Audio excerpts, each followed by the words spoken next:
Hello?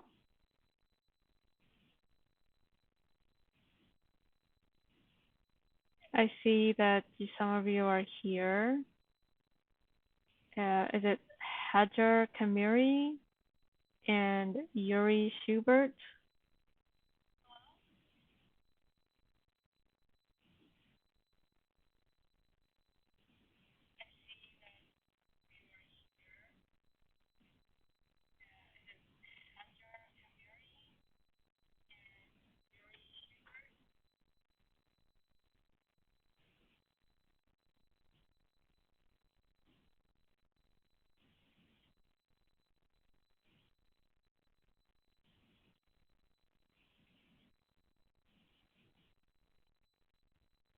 Yep. Okay. So, yeah, I'm doing well. How are you guys?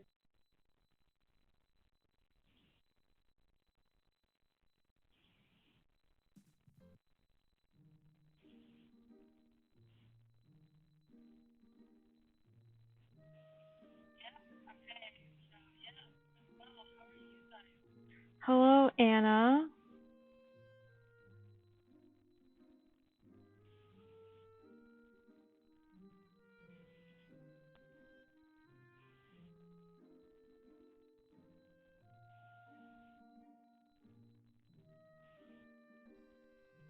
I mean, it's kind of been a crazy week. I mean, it was a crazy week for me, and I think it was a crazy week for everybody in my country. I live in the United States, so it's definitely been a crazy week. If you're from elsewhere, I wonder what you were thinking about what happened. But if you're just here to escape from all of that, that's also okay.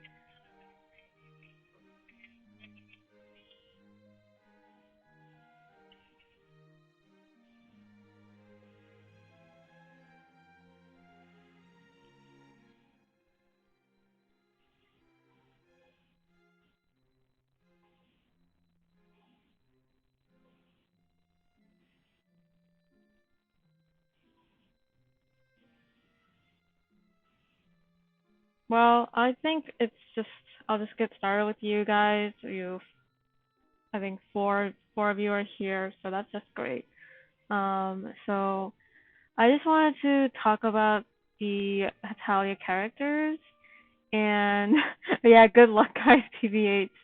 Oh yeah, did something happen in the US? Yeah, something did happen in the US. So there was a group of Trump supporters that broke into the Capitol building, not the White House. Everybody keeps saying White House, but it was the Capitol building where the Congress was meeting to decide on who was going to be the next president. I mean, it was just a formality because all they're doing is really opening the electoral votes officially and saying that Biden won the election, blah, blah, blah. And it was supposed to go smoothly, but a group of Trump supporters was like, oh, we don't want this to happen. So they broke into the Capitol building and they had to like pause everything and evacuate everyone. And it was crazy for like, I think 4 hours or so officially. And then, but they were able to officially continue and declare that Biden's the next president. But it was still insane. I was literally looking at my Twitter feed the entire time, trying to keep up with what was going on. But it was insane. And the level of like security that's increased since then is crazy. But at the same time, it's kind of weird that they didn't do it beforehand and they weren't prepared, which was so stupid. Because they knew it was gonna happen. I don't know why they didn't do anything about it. I don't know either. I mean, people keep saying that they were basically let in, like they were let escorted into the building, and I don't know if that's true because everyone keeps saying different things. But I think there was a video that I did see literally showing that though, so I don't know. But at the same time, there's one cop that got killed, and several others that were injured. So I guess there were some people that were trying to help, while others were just letting them in and taking selfies. I don't know. I feel bad for the people that got hurt though because they're doing their job and then their fellow cops didn't do what they're supposed to do. It was really upsetting. Yeah, you won't be surprised if it's true. I mean, I saw on Twitter there was someone that claimed that one of the people involved was a police officer in another city. So, I mean, it's possible, but I don't know anything that's official. I don't want to like spread misinformation on YouTube.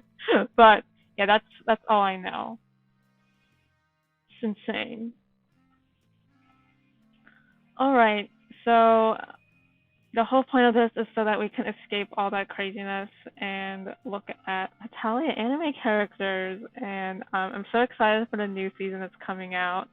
And I want to discuss some of the characters with you guys. This is all supposed to be just fun. So like if you have, and also all opinions are accepted here. Oh yeah, even people were killed. Yeah, there were people that were killed. I'll keep going back to this, but yeah, there was I think 5 people total now.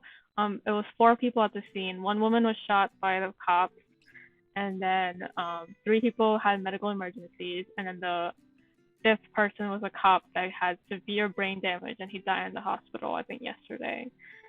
So yeah, um, it's not. It was really upsetting and not cool. Yeah, yeah, you're welcome. I mean, I'm open to explaining what's going on. I mean, if I always want to keep in touch with what's going on in other countries as well, though I fairly haven't done that good of a job at keeping up with stuff. But since I'm Korean Americans always want to pay attention to what's going on in Asia as well as what's going on in America, and but also not ignoring anything else. Yeah, it's insane. Yeah. All right, we'll get started. So I did it just kind of in order for is it not working? Hey from Finland. How are you?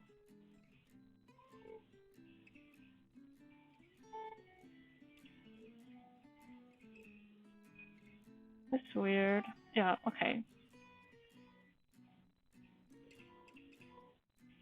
So I did the order of the characters by importance. Oh, this is so awkward, but this is my first stream, so please be patient, you guys. But anyway, I did the character slideshow in order um, of the characters that are most important. So yeah, someone from Suomi. That's the real name, not Finland.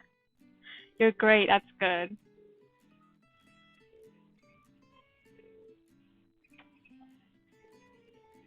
So, what are your guys' thoughts on Italy? I did put some facts on here. I put his actual name, his birthday, his favorite foods, his hobbies, and he how he always likes to say "ve." Okay, yeah, yeah, it's awkward.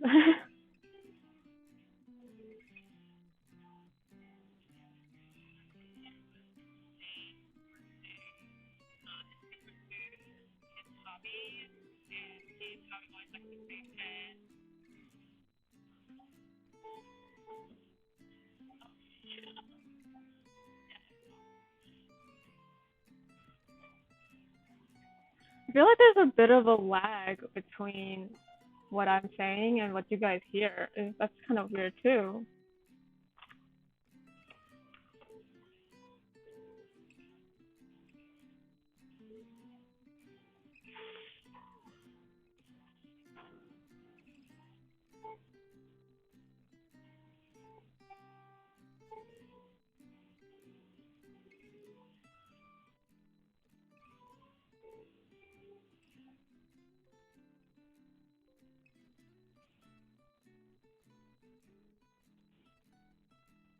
Oh, teacher, you have to cook pasta? Okay, let me catch up. So, I like him, but I like his brother more.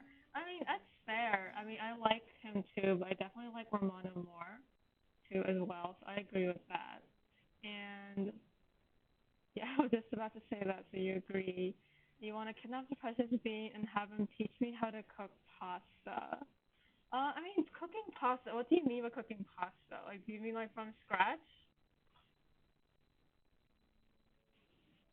Because like with pasta, it's just for me, I know how to cook pasta if the noodles are pre-made. You know, like if I go to the store and there is a pasta like pre-cooked pasta and I just buy the box and then boil the noodles in water and add tomato sauce. But that's pretty much it. I can make my own sauce though. So I mean that's something. As far as like making noodles from scratch, I watched it on TV, but I don't know how to do it. I just don't know how to do it from scratch. I never tried because I don't want to get a pasta machine. I have no idea how to clean that. I don't know if it's because he was a comic relief, but I thought some of the stereotypes of the country were over exaggerated. I mean, yeah, over exaggerated is fine. It's just two X's, not one, but it's totally fine. It's an actual word. I think all the stereotypes in this anime are over exaggerated, so it's just part of the show. It's the beauty of the show. It's all over exaggerated, and I think as fans, we are very good at not getting offended by it, instead just learning to have fun and learning about it. Um, and yeah, it's he is comic relief too. And I think the entire show and well, entire comic I should say was based off of just this concept of Italy where you have the three Axis powers and two of them are really scary and committing human rights crimes, let's be honest, but also like knowing what they're doing as far as the military. But then Italy, it's like, what do you know about Italy? What does he do? He's just there. Yeah, true, but I thought for Italy it was too much. I mean, it was. I think a lot of it was too much. Um, but yeah, it's the Italy thing is mostly because of this concept where you have two of the powerhouses of the Axis, and then you have Italy, who's kind of just there. Like, actually, if when you actually researched, there were some things that are going on in Italy as well. Division within the country, what they did in Africa, as well as like their part in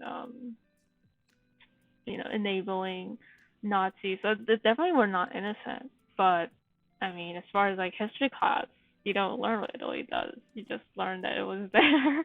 Yep, yeah.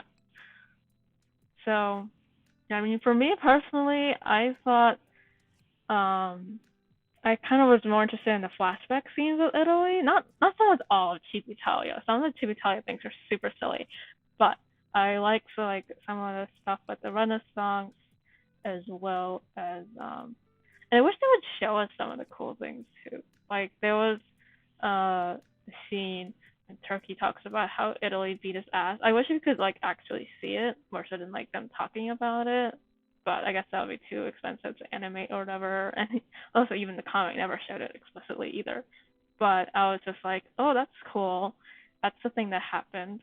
And for me, I don't know that much about Italian history past like ancient Rome, which is kind of separate from Italy, and then the Renaissance. And then there's this like gap of stuff that we don't know anything about because they don't teach about it in history, at least in where I am in America. They don't teach anything. I think it was my sister that ended up learning a lot more about Italy by taking like a theater class that talked about the history of art from like way back, maybe ancient Greece, I think, to like modern times. So they went over even this period of time between the Renaissance and modern times when Italy's cultural influence is slowly declining and becoming overshadowed by France. And so, I mean, that period of time too, they don't talk about much anywhere, not even in anime or comic. So yeah, that's just that. All right, and then there's Germany. Okay, I some people said that some of you said that Italy was over exaggerated. I think Germany was over exaggerated. Okay, I think it was like there was this one joke that I did not like. Even in Europe, we are focused on our country, but I look at other countries too. I mean, I don't know how. I assume that the history education is better elsewhere than in America, but I'm not sure. I don't want to speak for everyone. I know, like in Korea, where my parents went to school, they were taught like so many details about so many countries. So like they knew that New Zealand is known for farming, for instance, because that's what they were required to know for their classes. And I'm like, I didn't know anything about New Zealand except for that the Lord of the Rings was filmed there, and that's just me as a Lord of the Rings fan knowing that. I didn't learn that in school, but they knew that. They knew the whole like wool industry and stuff was the focus. While what else? Oh yeah, they knew. They also definitely know more about Africa. I mean, in America, we don't learn anything about Africa, like nothing, other than like there's starving children in Africa, which is partly true, but at the same time, there's a lot more than that. Like it's not like there's no development going on over there, but that's all we know. That's all you're ever gonna learn if you go into American school. That's all you're gonna learn. You're not gonna know anything else, and you're gonna end up looking like an idiot when you go to college and you meet someone from Africa. Yeah, that happens. But yeah, back to Germany. What are your thoughts on Germany? I think he was over exaggerated, and I think he has a very stereotypical look. Uh, and there was this one joke that I don't want to repeat that was in a episode that I was not very comfortable with, but I was like, okay, this is just dark humor, so I'll just deal with it. But it was something. I don't like it. That's just. I mean, some of you might, if you have really good memory, you might remember what it was. But hey, is there anybody new? I see there's more viewers right now. But yeah, we right now we're talking about different Hetalia characters, and right now we're talking about Germany. So we just finished talking about Italy, and now we're talking about Germany.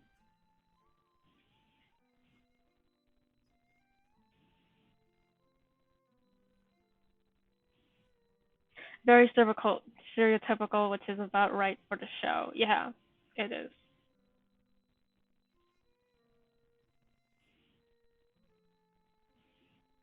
Yeah, feel free to chat because that way we can like have fun with the stream. I mean, I can talk about. I mean, I'm fine to talk about my opinions, but that can only last so long. So if you guys share your opinions, we can have something to talk about.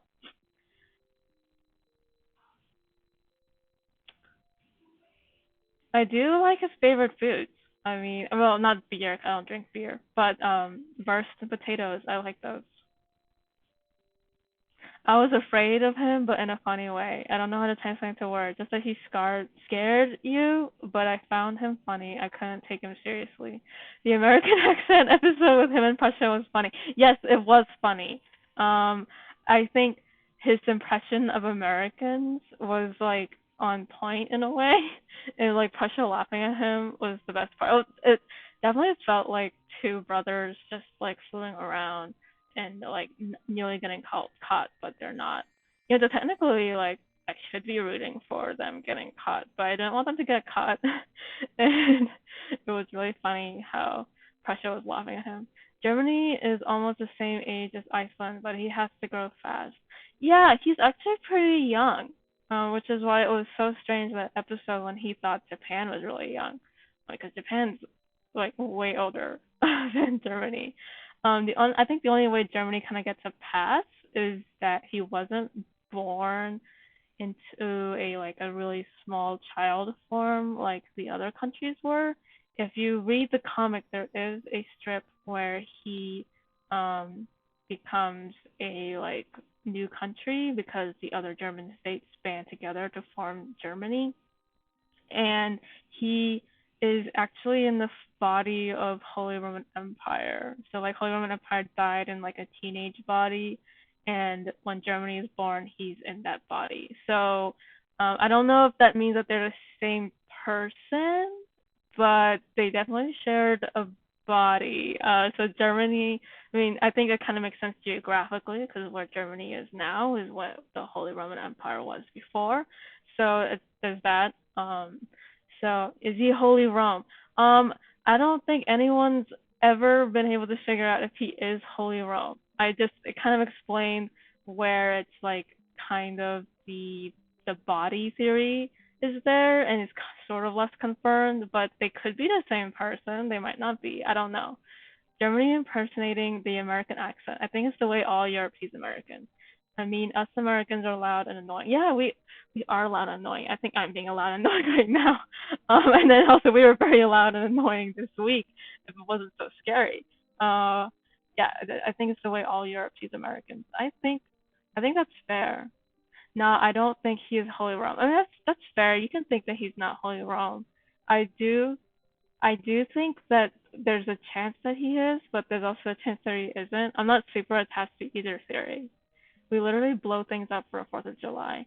I mean, I like fireworks, except I don't. Like, my entire family, we didn't, like, my parents didn't grow up in a place that's full of fireworks, and so whenever this 4th of July comes around and our neighbors are blowing fireworks, it's really annoying and we don't like it. I find that one meme funny where Prussia has to cover Germany's ears because Hungary wanted to spill the tea about his past being the Roman Empire. Oh, I've never seen that meme. I've seen lots of Italian memes, but I haven't seen that one. Uh, I mean, it's not really the Roman Empire. It'd be the Holy Roman Empire, which is a little bit different than the Roman Empire. Because the Holy Roman Empire, the whole T is that it's neither holy or Roman nor an empire. It's not really an empire in a strict sense because it basically was a coalition of several states banding together and sort of honoring an emperor as their head, but they didn't have to. Yeah, what really? XD, yeah. Because if you see the in his history, Holy Rome in a way inspired so much countries that he couldn't be Germany. I don't understand what you're saying there, but yeah, I don't get what you're saying. Because if we see that Cartes and his history, Holy Rome in a way inspired so much countries that he couldn't be Germany. I don't know. I don't. I mean, it's kind of weird because you could use like the stereotypical. I don't know if it's an anime. 'Cause I haven't watched so many old animes, but I know like in K dramas, there's always like a person, and then they get amnesia and they become a different person. So it could be that. So I don't want to like go to somebody and be like, hey, it's not Holy Rome, because I'm gonna ruin your thunder by saying that. I don't want to do that. But I definitely agree that Holy Roman Empire and Germany have different vibes. Like, because Holy Roman Empire, the seat of Holy Roman Empire is actually Austria, not Germany, and they were enemies with Prussia. So like, it's kind of iffy for me too in that sense, because like Germany is kind of more like the set. Oh, those K dramas, yeah, yeah, XD. Those K dramas are insane. Like I would watch him and be like, if amnesia happens, I am not gonna forgive them. And a lot of old dramas cover it. And then eventually they start making dramas where characters make fun of it. Like the character themselves fakes amnesia to scare their loved one. So yeah. Holy Rome wasn't only Germany, he was Spain and other. I think Holy Rome was just a spirit part of said countries. I don't know about spirit part. I mean, he was a separate character, so he was there. But like, Spain and Austria are part of the Habsburg Empire. Yeah, IDK if I'm making too much sense. And that's the thing too. Like if you watch the show or read the comic, if you try to logically suss out everything, it doesn't work out. Like some of the logic fails. So like technically like is should like an EU kind of exist if Holy Roman Empire exists, or what about the German states and do they still exist? And like it's so much. It's think of, like if you think about America and like do those exist? And how come some versions you can see like different eras separated? So like ancient Egypt is not the same as Egypt, but ancient China and China are the same. So it's like, what is going on? I don't know. There's no logic to this. There's nothing. It's just fun. Okay, speaking of, I mentioned Japan earlier, about Germany being young and thinking Japan was also young, and that was sort of offensive to me, but also very, very true. So all in all, we're unsure. We can only guess. Yeah, we can only guess that Holy Roman Empire and Germany aren't the same or are the same. All right, what are your thoughts on Japan?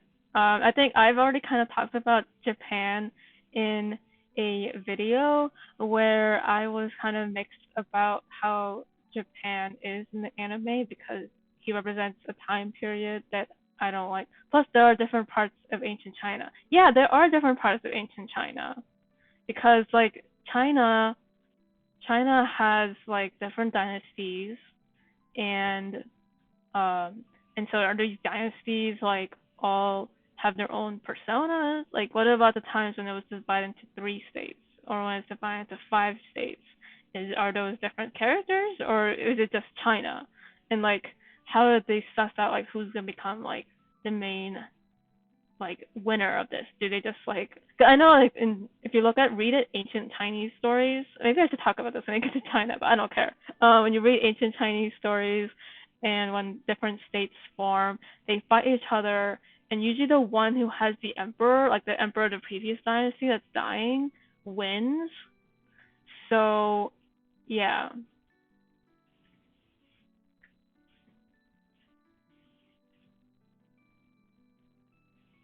So I'm wondering, like, maybe the person who gets the Emperor and Hetalia China wins. I mean, it's like so weird in anime sense.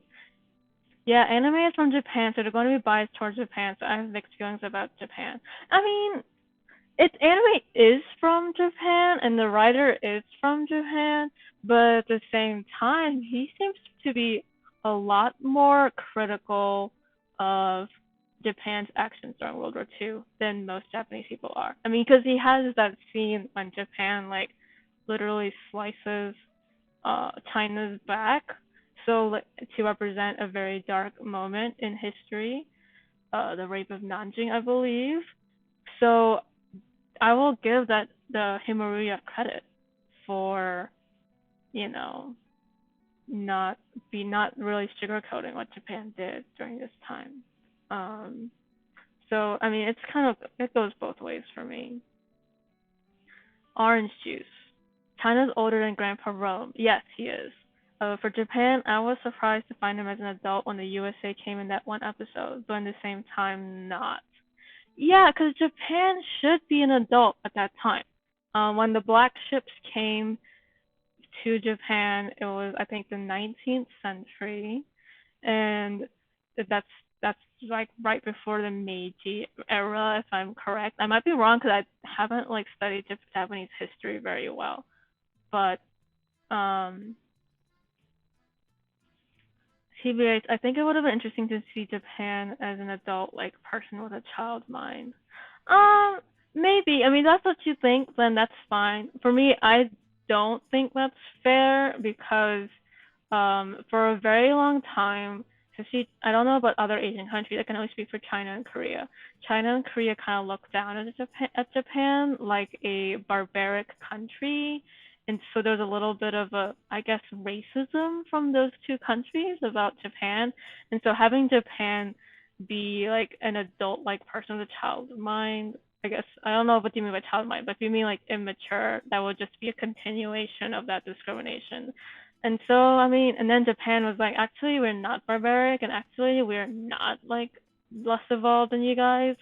So we're going to adopt the Western ways of imperialism and take over your countries as colonies. So yeah, that was like, so if you look at it from, if you step back from the horrors of the 20th century, which I'm by no means excusing, because I mean I'm Korean. My families were affected by what happened in that era, so there's no excuse for what they did.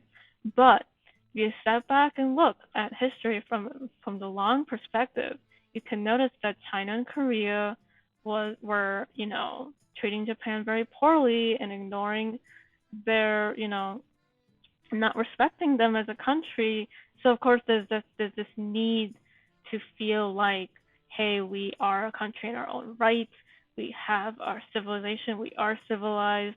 We are gonna adopt the Western ways. And there's also like a fear of Western imperialism. So it's like the Westerners are already coming. So we are going to amass power and then protect Asia from the West. So it is that. Yeah, definitely lots of anger and tense relations. Yeah, there was a lot. There's a lot. Hey, Hetalia has taken my soul. Please help. I think you're the one who like uh, messaged something like 30 minutes before stream, so I love you already. So thank you. Um, yeah, and I will say another anime that also talks about Japan at a odd time period for me that I don't really like is actually Demon Slayer. So how does Demon Slayer? I think it's also Fear of Losing History. Yeah. So like, how does Demon Slayer and Hetalia connect? Well, someone mentioned the black ship scene. So the black ship scene was right before the Meiji era, if I'm correct.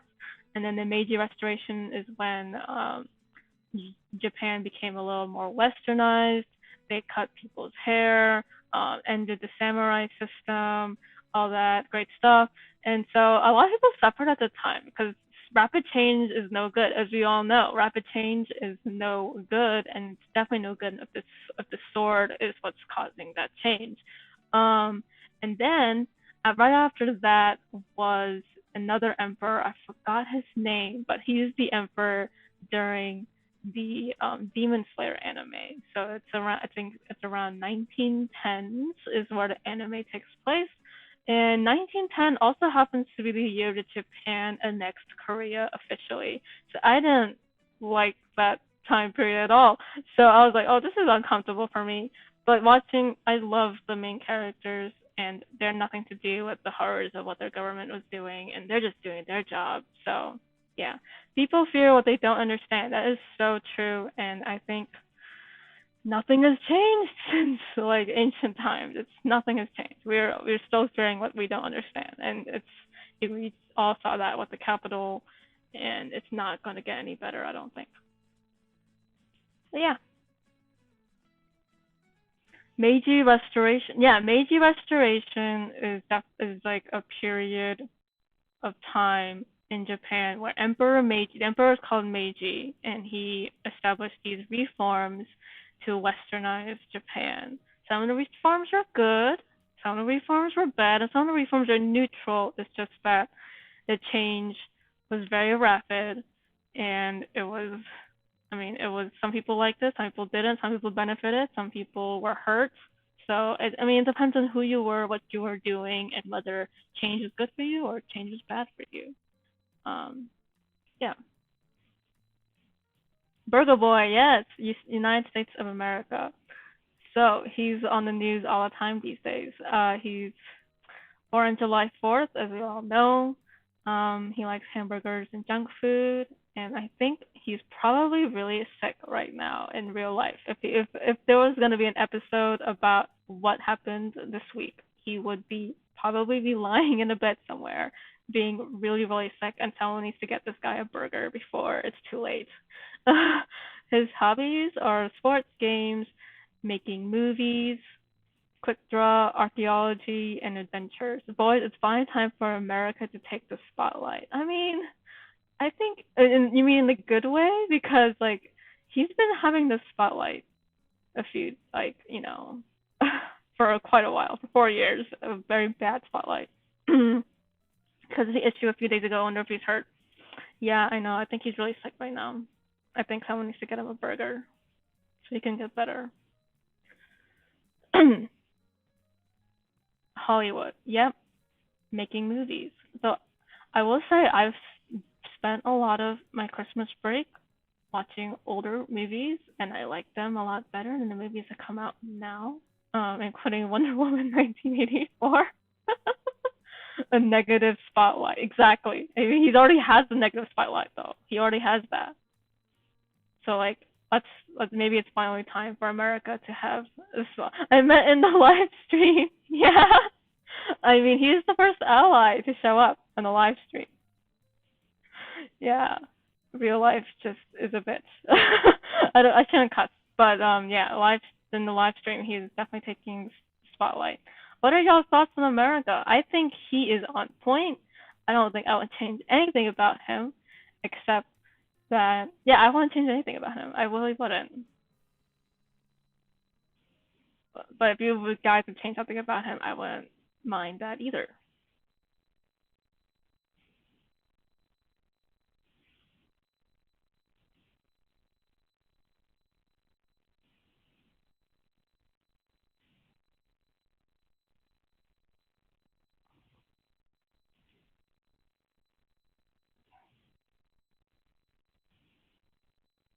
He is finally happy to kick his old boss out of the White House. I hope so. I have really, really mixed feelings about him, so I won't say much. Okay, that's fine. I mean, it's kind of hard to not put like feelings about him and feelings about USA, like the real life USA, or even just the character himself can be kind of, it take issue with some people. So yeah, that's fine. And I will say there's a bit of a, I mean, it was the webcomic was made in a different time, so there's a little bit of the idealization of what America's like. With, I mean, some of the bad things, but mostly good things. And I think that's something that both Japanese people and Korean people have in common is this respect for America.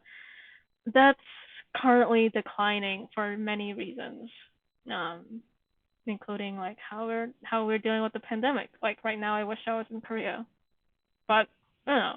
It's it's fine. I think there's still hope. I think I still have hope for America. How do you feel about the states being personified, just as OCs? I don't think that they're actually characters. Yeah, they're not actually characters. Um, I mean, I kind of feel like if they existed, I would be extra confused. So I personally don't want them to be a thing, but I like the idea that you love Baby America with Iggy. Yeah, I do too. I really do. But at the same time, I like that he became independent from England because England's overrated. But anyway, yeah. How do you feel with states being personified? But at the same time, I feel like a lot of Americans forget that the states each have their own identity, and especially in the older days. Um, so like having them be personified would kind of accentuate that and emphasize that, because especially in the early days, there was such a thing as like state identity and state pride, and like only a few states still have that now. Like Texas, I think Texas is the most famous for having it. Other places like I'm from, North Carolina, it's just kind of it's kind of just there. We just exist. We're part of America. Yeah, back to Baby America with Iggy. I love him too. I just like that. I just want him to be independent, though. I don't have a problem with him being independent from England. England got to have the rest of the world anyway. They don't need us until now, I guess. Not really now, but like recently. But speaking of England, I think he's the next character. Yeah, so England is the next character. United Kingdom, England, Great Britain. He's a man of many names. He doesn't have a birthday. Some people think he does, but he doesn't. States' rights versus the federal. Yeah, that's like that's like the main theme that's running through American history and has not ended. It's still going on. Yeah, versus the federal government. Still going on today. And it's not gonna change, I don't think. So, yeah. Such a cutie, love him. You love England. I assume you love England. I mean, I love England too. So, yes. He does not have a birthday. Some people think he does, but he doesn't. Um, I know I double checked. I made sure. I made sure on these all these like facts that I didn't get anything wrong. His favorite foods are scones, fish and chips, and black tea. His hobbies include magic, embroidery, craftsmanship, literature, rock music, and giving scathing criticisms to America's movies. And then he likes to say bloody and gets a lot. I hope he never says that to me. uh, I've actually, I think he was my favorite character for a very long time. I'm not sure if he still is because I don't really have set favorites for anything. Sherlock, Downton Abbey, Harry Potter. Yeah, that he makes some great stuff for sure. Uh, I also like Lord of the Rings. Lord of the Rings, and I think he likes Lord of the Rings too. I think almost every time they do a poll, Lord of the Rings is number one. He was one of my favorite with his brothers. I love England, but if there was a Scotland, oh, I would fall. Yeah, there's no official Scotland. He did draw England's brothers, but he never assigned which was which. And it was also not enough for me to decide which one's which either, because there's only three other drawings, I believe, and technically he should have like four, because it would be Ireland, Northern Ireland, Scotland, and Wales. Though I will say separating Ireland into Ireland and Northern Ireland might be a little bit controversial for some people. So I mean, maybe he's just having Ireland, Scotland, Wales. So I don't know. I thought Lord of the Rings was New Zealand, Australia. No, Lord of the Rings was filmed in New Zealand, but the books were written by a British man named J.R.R. Tolkien. Um, he, so it's a UK thing. It's a UK thing. But the movies were made in New Zealand. I should have made that clear. And he is pirate badass too. For the UK, well, they are more specifically England, our nemesis. So I thought I kind of liked them as a French woman. It's funny to be me with them, like friend of me, yeah. I mean, England and France already have a friend of me relationship anyway, even now. So, I mean, it's not gonna end. And someone, the person who mentioned pirate too, I will go back to that and say I do like how England is. I think maybe even I will dare say the only character that has many different facets to him.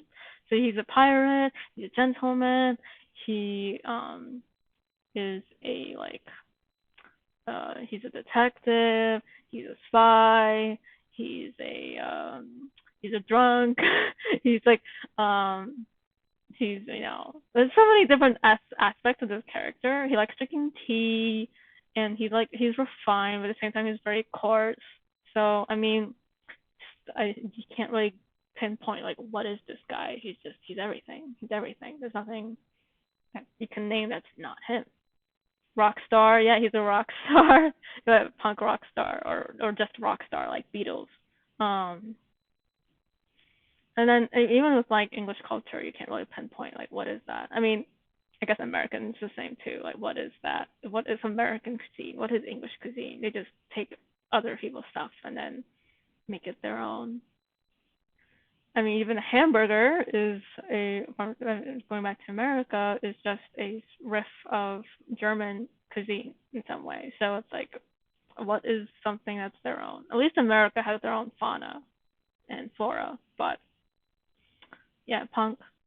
That's one of the aspects I adore about him. Literally, he's everything. Yeah, he's everything. Oh yeah, he's a magician too. Wow, duh, he's a wizard. There's that too. Um, and he can see what we can't see, like fairies and stuff. It's cool. All right. Okay, we're gonna move on to UK's frenemy, France. He was born July 14th. He likes wine, pastry, baguettes, and cheese. His hobbies are manipulation activities, agriculture, fashion design, sketching, singing, and telephones, wandering around art museums, fashion boutiques of Paris. And his laugh is very funny. And I don't want to do his laugh. Yeah, Britain can't cook, and he has a mint bunny. Yeah, and France is a frog, but he can cook. So I mean, yeah, and he eats frogs too. Which I have not eaten the frog. I've never eaten the frog, but I have eaten snails. Oui, baguette. Yes, oui, I should say. I actually took French when I was in college, so I love French, the language, the culture, everything. And even right now, I'm watching Miraculous Ladybug, which is written by a French creator, and all the characters are French. And I only watch it in French dub because that's what I like. So if you watch it in another dub or don't watch it at all, which y'all probably don't, I don't know, that's fine too. But I had fun watching that show because I will say though, well, I say I like French culture, but I don't know if I like French movies. So because they're all kind of long and kind of yeah. So but I did find Miraculous Ladybugs. That's what I like. Get yourself a man who's like France looking at England. I mean, it depends on how he's looking at England. We're talking about that one time he looks at him in an angry way. I don't know about that, but there's other times when he looks very much like he desires England. So yeah, it's not a bad idea. Ladybug, yes, someone else who watches Ladybug. I'm so glad. Yeah, it is so good to watch, and I was actually waiting to watch the Miraculous World because they didn't have it anywhere. Miraculous World New York, I should say. They didn't have it anywhere except on piracy websites, and it was only in English. They didn't have it in French. But they finally released it on Disney Plus, which I am lucky to have. So I'm gonna watch it in French soon. And Je m'appelle Lafayette. Yes. All the Italian fans who also like Hamilton kept doing that, which is, I mean, it's on point. It's true. A big brother of Europa. Yeah, I mean, as I said earlier, Italy's influence from the Renaissance kind of dwindled over time, and France became like the pinnacle. I mean, if you read old Russian novels, they're speaking French there. It's just, oh yeah, yeah, it's beautiful. I love Ladybug. If you don't know what Ladybug is, what's your thoughts on Joan of Arc and France? Um, I think it makes sense in a way. Joan of Arc was did speak a lot about her devotion to France. So before she died, so there's that aspect. But at the same time, there was no such thing as nationalism during her day. So like, it wasn't so much the love of France as it was, a loyalty to the Dauphin, the crown prince, and his right to become king of France. So I mean, yeah, and there's also an element of like romanticizing such a young woman who died so young. It's just, I don't know, it's a little bit weird. But if you ship it, that's fine. I mean, even me in my videos, I put a lot of art with those two. There's so much beautiful art of Joan of Arc in France, or Jean d'Arc in France. Uh, but I mean, I'm fine. If you ship it, it's fine.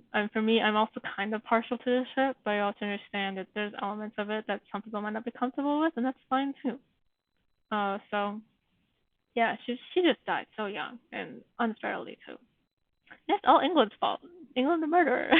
England has so many aspects, and murder is one of them. Yeah.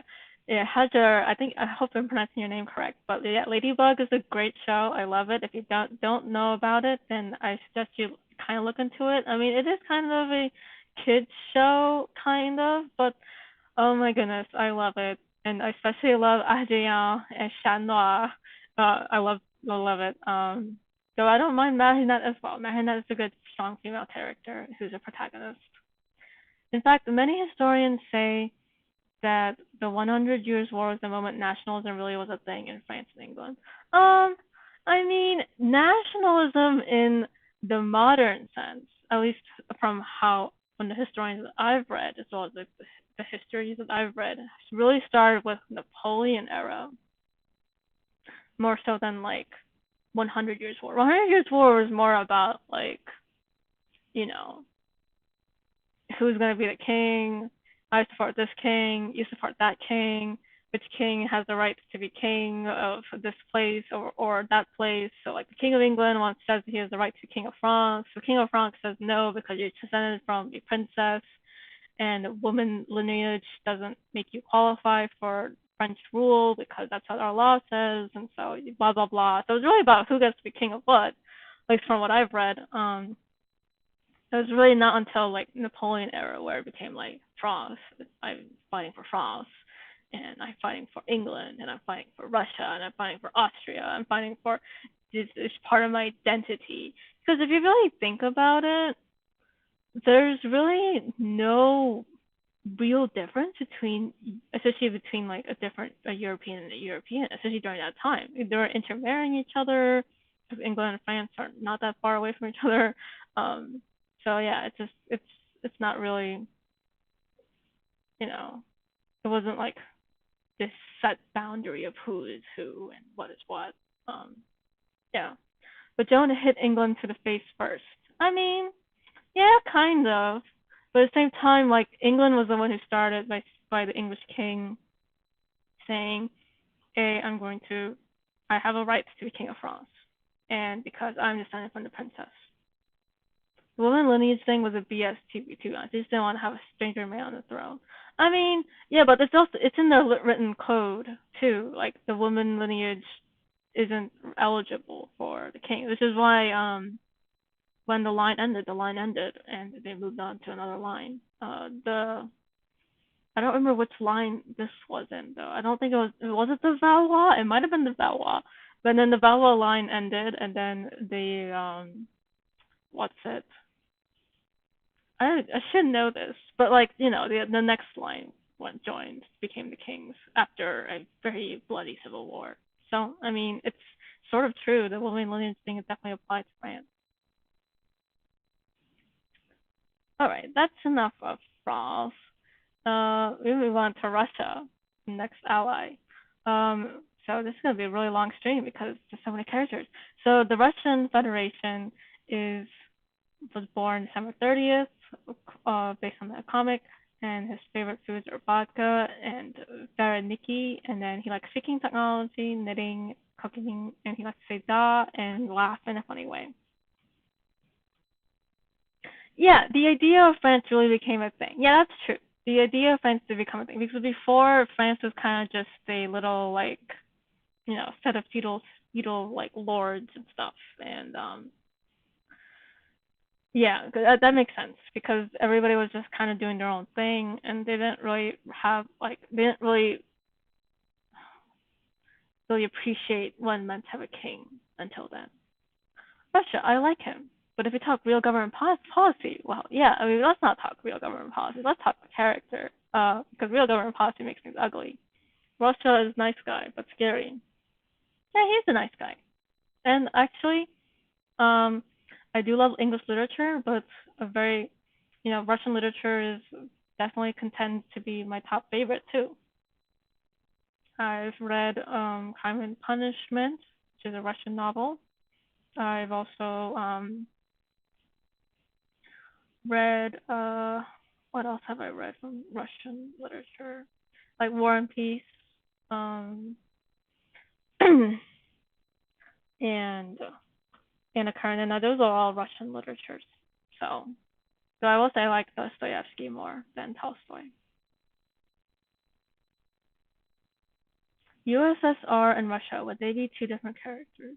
In Italian, no, because he is still Russia, in the comic, and he still has this form, but he's also in USSR form in the World War II era. So he's both. Yes, Crime and Punishment is a classic. Some people don't like it, but for me, I loved it. But my tastes are a little bit weird. I remember telling somebody like my favorite novel is Crime and Punishment, and she was like, "Oh, really?" She didn't think it was weird. It's just that like some people just don't like it because it's so cerebral. You're in the main character's mind for like most of the story, and you kind of just go, like, "Where is this going?" I don't. But for me, since I love psychology, and Dostoevsky should have been a psychologist because he knows his psychology really well. Like if you wrote a book on his theories of psychology and like naming them, he might be pretty big right now. But he wrote novels instead, and I think those novels are classics. So I guess he wins because I mean, who reads psychological books anyway? They read the novels, and some people don't even read those novels. So I guess who knows. Coco Cole and Kisase are my favorite sounds for this anime. Yeah, I think Kisase is definitely better than Coco Cole though, because Crusha is a cool character. He's the best. All right, China, People's Republic of China, and I cannot read Pinyin, so I will not try to read it. He can either have an unknown birthday or October 1st or a 10th. What's the October 1st 10th thing? I think he currently has an unknown birthday though. I think the October 1st 10th thing was scratched from canon. So canonically right now he has no birthday. His favorite foods are Chinese cuisine, painting, napping, online games, and making mysterious medicines are his hobbies. And in the Japanese version of the anime, he often ends his sentences with "aru" because that's a stereotype Japanese people have. Old man. Yeah, he is an old man, and I respect that old man. I have a lot of respect for this old man. So, um, I mean, I'm Korean, but I love looking at Chinese history, and like, and while I have a lot of problems with current day China, but I love ancient China. So, Aru, yeah. I mean, I know some people go like, "What's the Aru thing?" I never hear it. I'm like, it's not in the dub. It's in the sub. It's in the Japanese, version, the original version.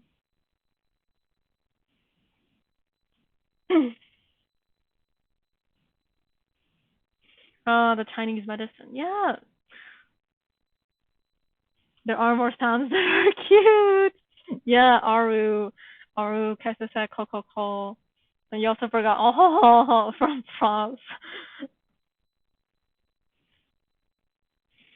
I mean, Chinese medicine doesn't have to be that bad. I know, like, the one that was probably getting about show was probably sketch, but traditional Chinese medicine is a real thing and it has worked for centuries, and so there's no reason that it doesn't work now.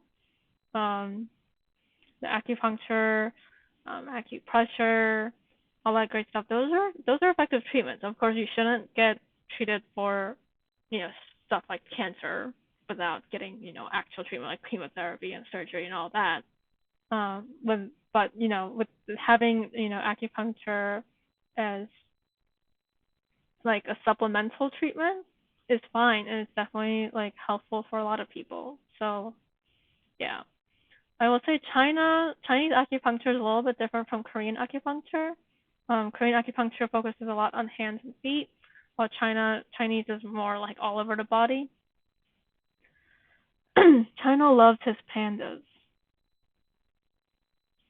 I think he had the less moments on the show. I don't know what to think of him. I mean, he's had a lot of iconic moments though.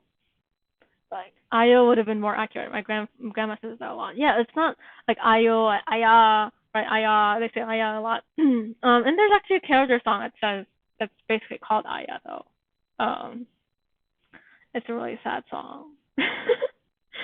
China's character songs are so sad, like, but they're my favorite though, and because they're so deep. And I think somebody made like covers in Chinese, in Mandarin Chinese, and it just feels so much more real, and it's so beautiful but also so sad because there's this melancholiness to it, or just like a regretfulness to it, where he's an old man and he like remembers the older days and the simpler days, and it's just so hard now because it's just not the same.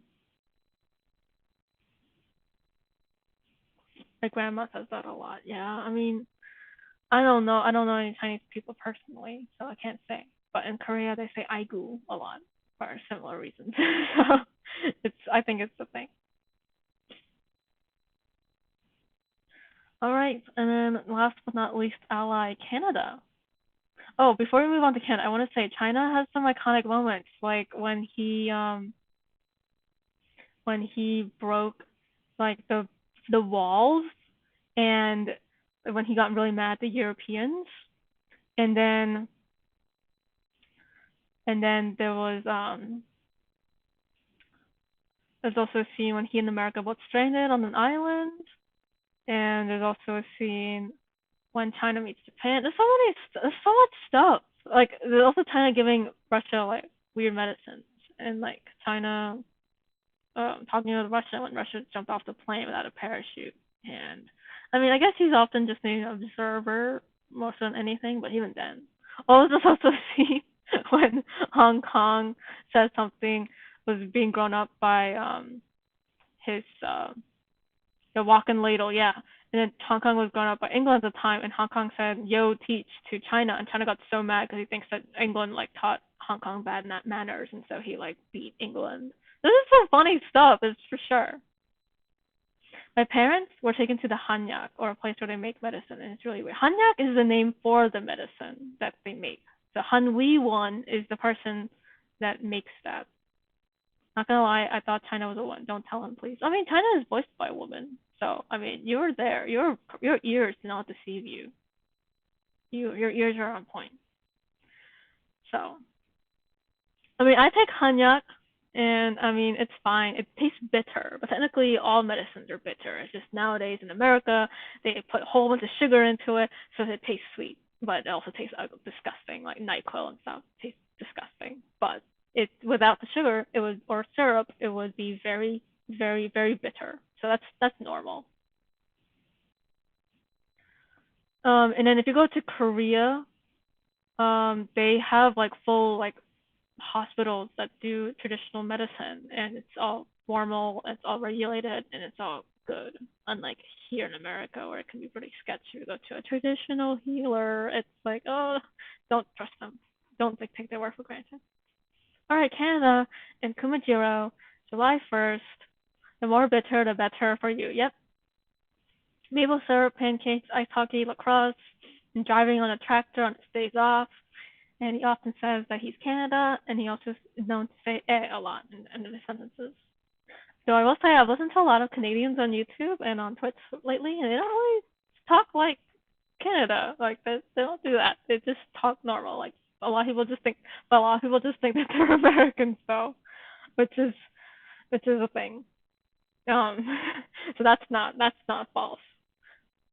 Canada, cutie baby. Yeah, you're so cute. I want to hug Canada. Canada is forgotten. Yeah.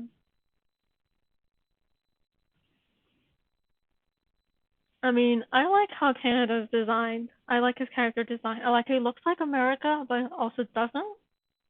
So, and then for me as a twin, um, my sister and I, we kind of understand what Canada's going through because well, at least neither of us are invisible or like have low presence. But still, like we getting mixed up for the twin is so annoying.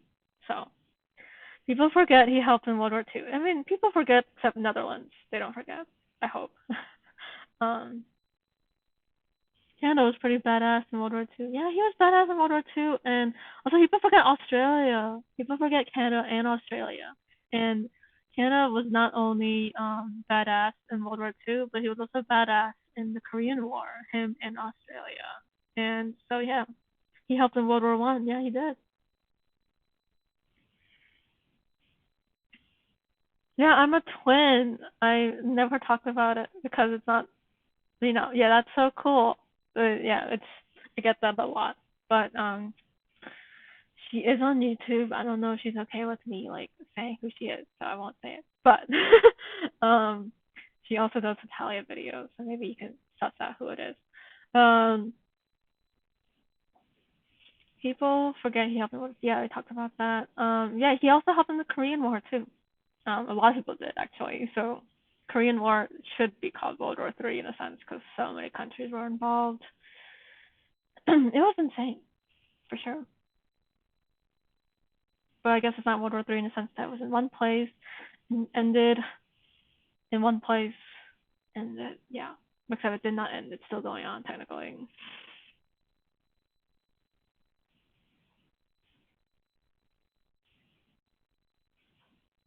All right, I think this might be quick. What are your thoughts on Cuba?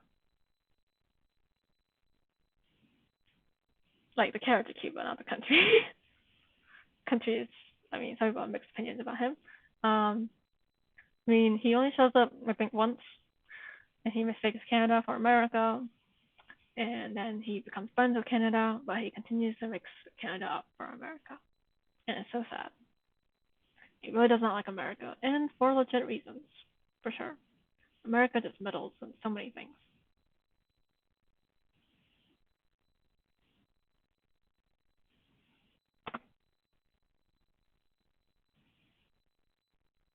He is okay. Yeah, he is okay. I mean, we don't know much about him, other than that he gets angry at America, which is like, okay, but what else is there about you? We don't see him too much, and it's a shame. Yeah, it is a shame.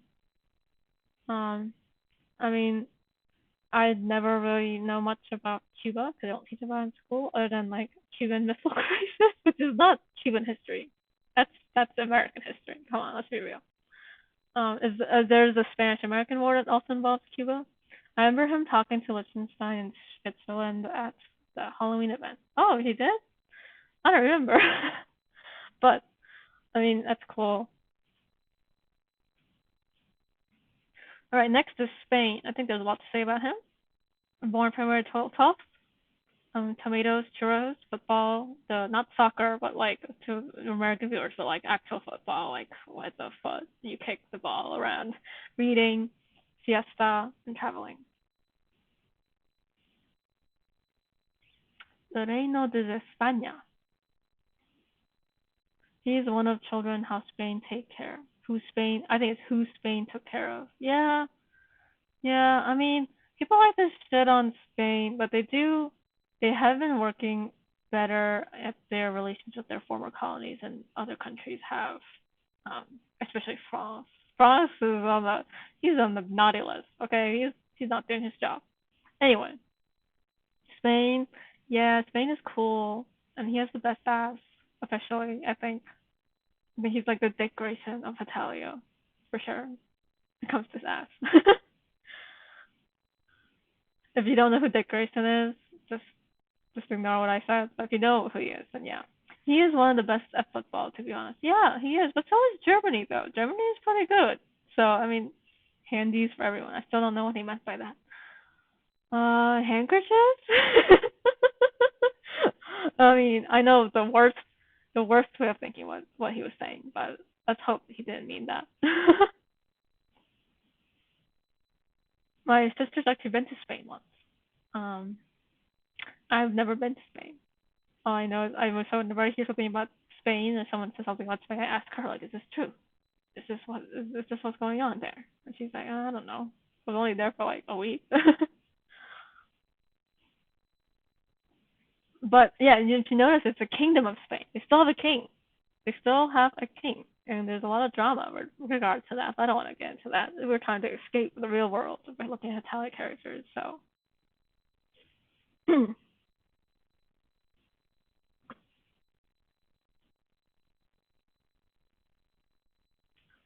all right, Portugal. Portugal was promised to show up in the anime next season, so I put him on here. Even though he doesn't have a colored TV, which is so sad. But yeah, he is the Portuguese Republic, and doesn't have a birthday, or we don't know much about him to say what his favorite foods are. But his hobbies include cleaning, beautification, blackmailing Spain, and yeah, I want to be Spain's friend. Yeah, Spain seems like a cool friend. At the football, the best in the world or bid World Cup speakings: Brazil, Italy, Germany, France, Spain, and England. Yeah, blackmailing Spain. Yeah, blackmailing Spain. I mean, it's in quotes because that's how Spain interprets what Portugal does. Like Portugal goes up to Spain and talks to Spain about the past, and Spain's like, "Please don't bring up the past. You're blackmailing me." I don't know if Portugal is actually blackmailing Spain or if they're just trying to talk about the past. I mean, what's wrong with talking about the past, y'all? I love Portugal, and I'm so sad he's not more well known. But he will be more well known. He will be in the next season. He's in the next season. So Portugal is Spain's brother. I mean, yeah, I think they're brothers. They're both in the Iberian Peninsula. And Portugal is itty bitty, but don't ignore him. I mean, some people might know that Brazil was a Portuguese colony. A lot of Africa was Portuguese colonies. Macau was a Portuguese colony. And Portugal also sent a lot of people to Japan early on, like much earlier, way before Meiji, like 14th century, I believe.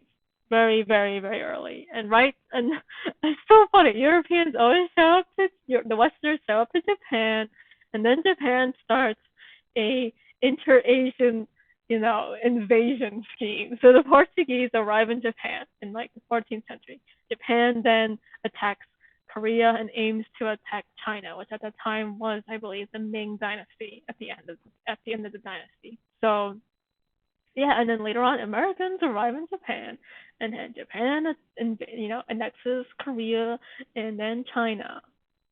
Yeah, so before the Netherlands and Portuguese arrive at the same time. They arrive together. So they're kind of they're competing about who's gonna take up over the world. So Netherlands also had their own East India Company. So England did too, but Netherlands had their own East India Company. They also had their own African colonies, and they also went to Japan very early. Portugal is how they found a way around Africa. Was it? I don't know if that's true. I think it is. I think it is, but I'm not sure. I don't know if people knew about the Cape Horn thing earlier than that. But maybe it was. Maybe it was Portugal and Henry the Navigator. Which there is a statue of Prince Henry the Navigator in Portugal. He is the best country. I'm still hurt because of the European Championship of 2016 that France lost against them. But we like them, that they are the best in Europe, I guess. Yeah. Yeah. All right. Some of you said that you liked this guy more than Italy, so you guys better speak up if you're still here. People are leaving. But I also like Romano more in Italy though too. Like first I was like, Italy's cool, and then Romano showed up, and I was like, yes, I like this guy. I like him. I like how he's angry, and I like his attitude. And he also reminds me too much of Italians in New York. So Lovino, yeah, Lovino, Romano. Yeah, you see, all of you are like Lovino, Romano, I love you.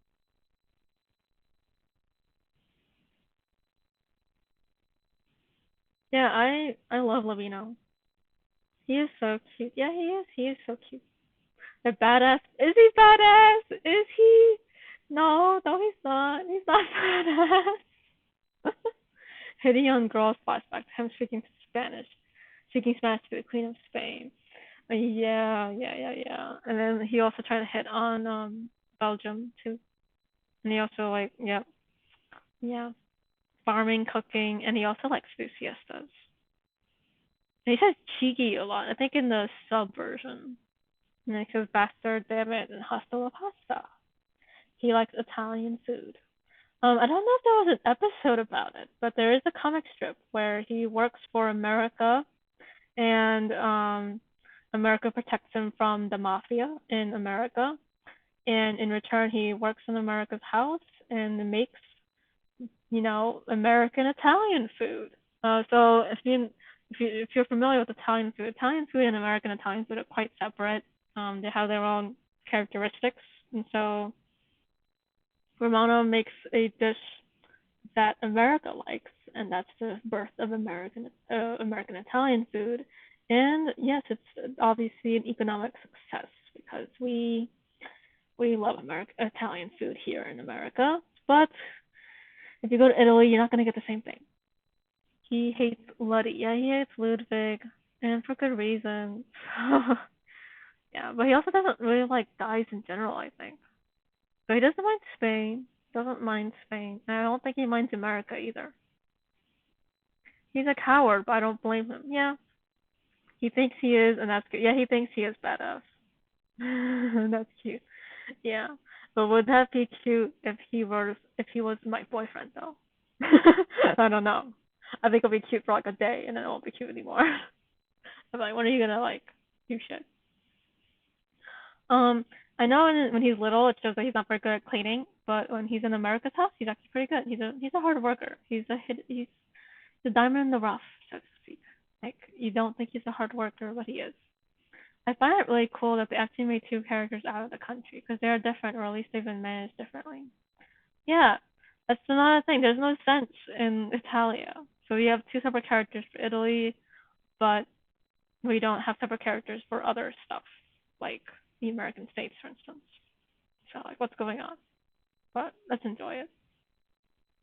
And yeah, there's a difference between South Italy and North Italy. It's based on what I've learned in geography class. I'm not going to speak to how it is. Him cooking would be great in a relationship. Yeah, it would be. It would be great in a relationship. And we're all like, who is our husband though? We're gonna decide who our husbandos are in this stream. Okay, speaking of husbandos, now we have a waifu. Kingdom of Belgium. België, of Royaume de Belgique. She doesn't have a birthday, which I thought was odd because she's a long-lasting character. She likes Belgian waffles and chocolate, and she likes to eat, cook, and shop for clothing and design clothing and play dress up. Anything involves clothing. I don't think the making clothes is that was one of them.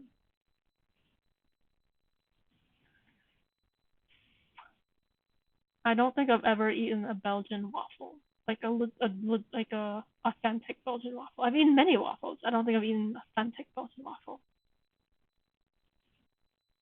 I think I've eaten Belgian chocolate though. I think Godiva is Belgian. If I am correct, Godiva is or Godiva is a Belgian chocolate company.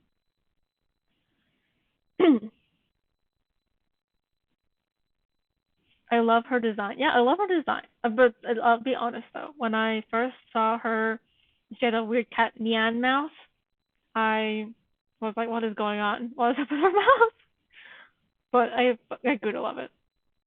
Their waffles are magnificent. I could get addicted. Yeah, yeah. I mean, I bet they are addictive because that's what they're famous for. So if they were famous for it to be as a bad food, then I would know that was a bad food, but it's not. So it's a good food, obviously. Our Sibs, but we're kind of annoying them since 2018. Belgium is, and their French fries and taco are to die for. Just yeah, I think French fries originate from Belgium too. But the guy who made French fries, so just call them French fries because, or I don't know if it was if it was in Belgium or if it was a Belgian American. Godiva was founded in 1926 in Brussels, Belgium, by the Draps family, who opened their first shop in the Grand Place in Brussels under its present name in honor of the legend of Lady Godiva. Yep. If any of you know the legend of Lady Godiva, I can't talk about it because it's probably going to be, you know, blocked by YouTube. But it's not as, if you read the story, it might seem a little bit strange, but it's not as strange as it reads. I think the legend, though, actually took place in Italy, though, if I'm correct. But maybe I'm wrong. But yeah, they did honor Lady Godiva. And if you look closely at the logo of Godiva, you will see her on the horse without any clothes.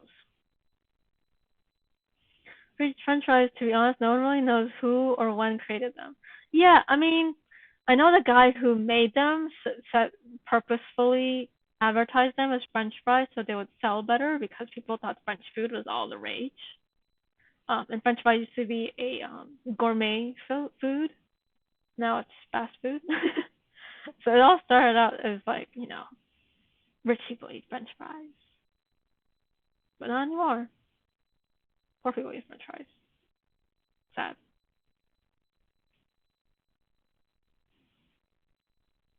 Luxembourg, he doesn't have like a standing TV, so I got the TV of him, color TV, where he's wearing the stuff from the, I don't even know what this event was, but anyway, the Grand Duchy of Luxembourg, and he was born June 9th.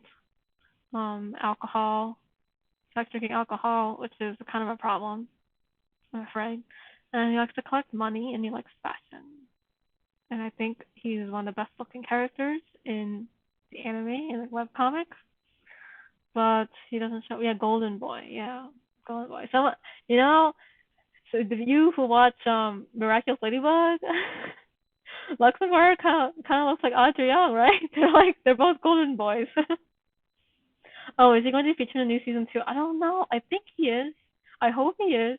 I got word of like Portugal and two other people in Eastern Europe that I won't name because they'll show up later. Baby Lux, I hope we'll see more of him soon. Cardverse? Yeah, I think this is Cardverse. I think. Which I have no idea what the history of Cardverse is. See, I joined this fandom late, so I have no idea what Cardverse is. True. Well, you're saying true to. I think you're saying true to the Adrian thing, right? I hope. I'm not crazy. Right?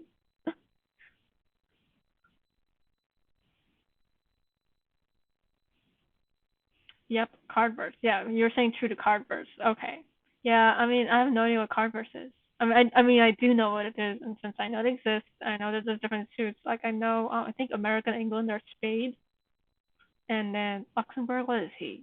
Is he a club? Is he a club? I think. But yeah, I don't know about the history of it. I don't know if it was fan made or if Hema made it. Yep, to the age. Yeah. Yep. They look similar. Let's be real. They're both golden boys. I love putting Luxembourg, and so there's not so much fan art of him, but I love putting him in my videos. He's such a good looking character. We don't know much about him, so I hope he's in the new season.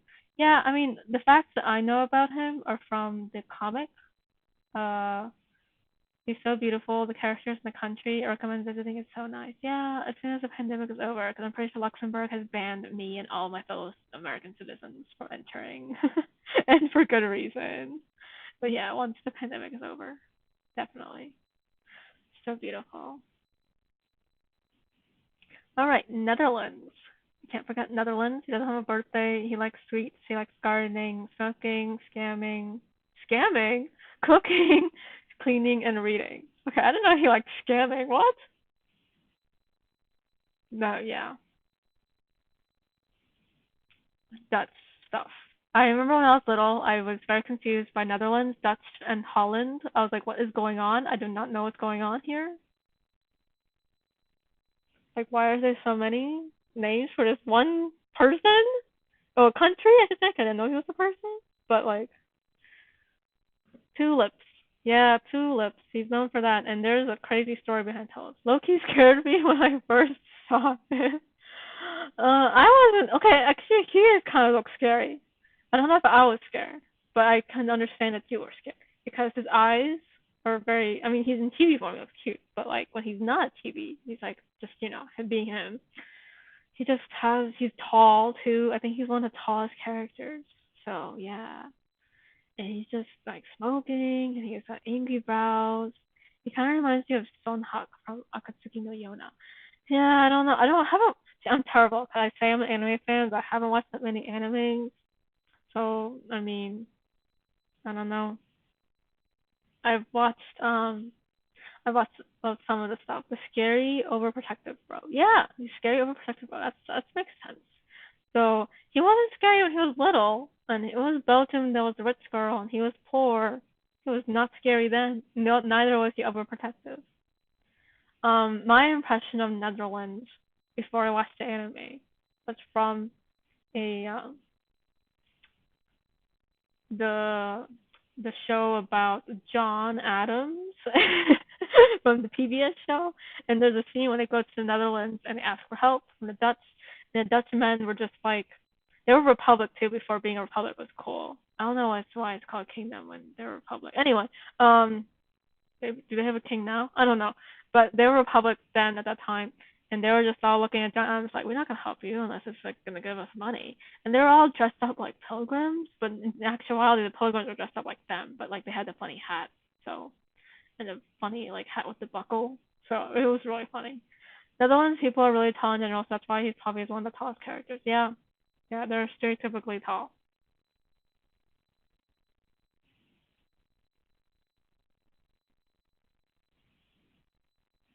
Alright, you're gonna get a moving on. Okay, Monaco. Principality of Monaco, January 8th. Macaron is your favorite food. Gambling, ballet, tourism, house interior design, and cosmetics. We don't really know much about her. To be honest, she's just kind of there. So if you guys have opinions, that's fine. If you don't, that's also fine. Because we don't know anything about her. Yeah, they have a king. Willem Alexander, king of the Netherlands, having a seat to the throne following his mother's abdication in 2013. Yeah. Okay, that makes sense.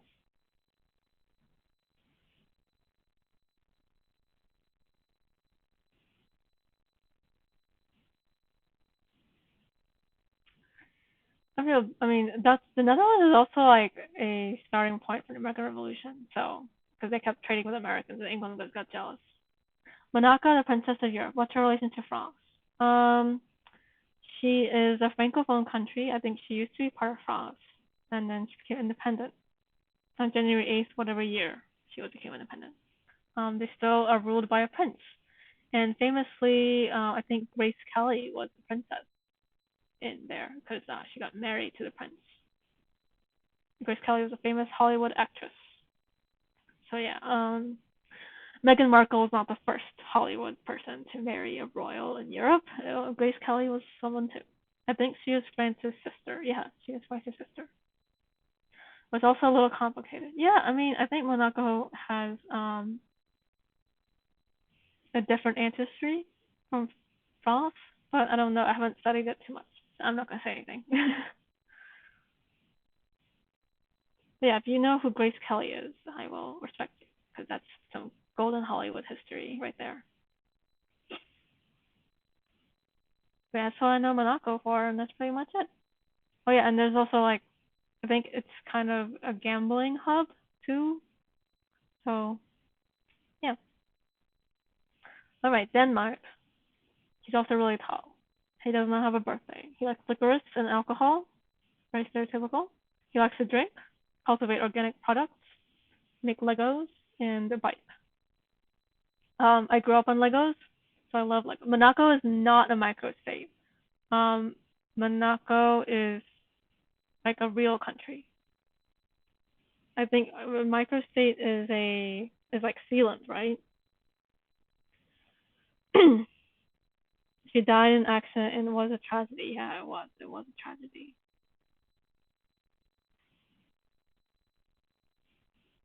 Okay, yeah, microstate or mini state is a sovereign state having a very small population or very small land area, usually both. Yeah, yeah. So Monaco is a microstate. I was wrong. What was Sealand again? It's a micronation. Okay, micronation and microstate are different. I just learned that today. Today I learned. Microstate. Monaco is a microstate, but it's not a micronation. That's Sealand. Yeah, Den. He is a Nordic king, and he's baby Den, and they ride a lot of bikes in Copenhagen. So if you have watched, I think it is my most watched video. If you have watched You're Welcome with the Awesome Trio, Denmark is there, and he does get a lot of love in the comments. So if you want to show your love, if you haven't already, then go ahead to that video later after the stream and show your love for Denmark. I think Denmark was underrated for me because I didn't even notice how great Denmark is. Like I never noticed until I realized that the first Lego was made in Denmark and their headquarters are in Denmark. And I love Lego. I grew up on Lego and I still love Lego. And I also have noticed some great Danish actors and Danish movies, and I've watched them. So definitely something to look at. I love Denmark. Yeah. I love the character too. I like his hair. He has that like the anime protagonist haircut, and he is just like such a jovial, bright personality. He definitely brightens the room when he's there. And he's just so happy all the time. He's so optimistic, and I think I need some of that. I need whatever he's doing to keep himself so optimistic. Even when he's like getting beat up by Sweden, he's just like twisting it in a good way. Be like, this is how a great leader should fall. And I'm like, are you a great leader though? Well, at least you believe you are. I love his friendship with Pasha and USA. Yeah, I do too.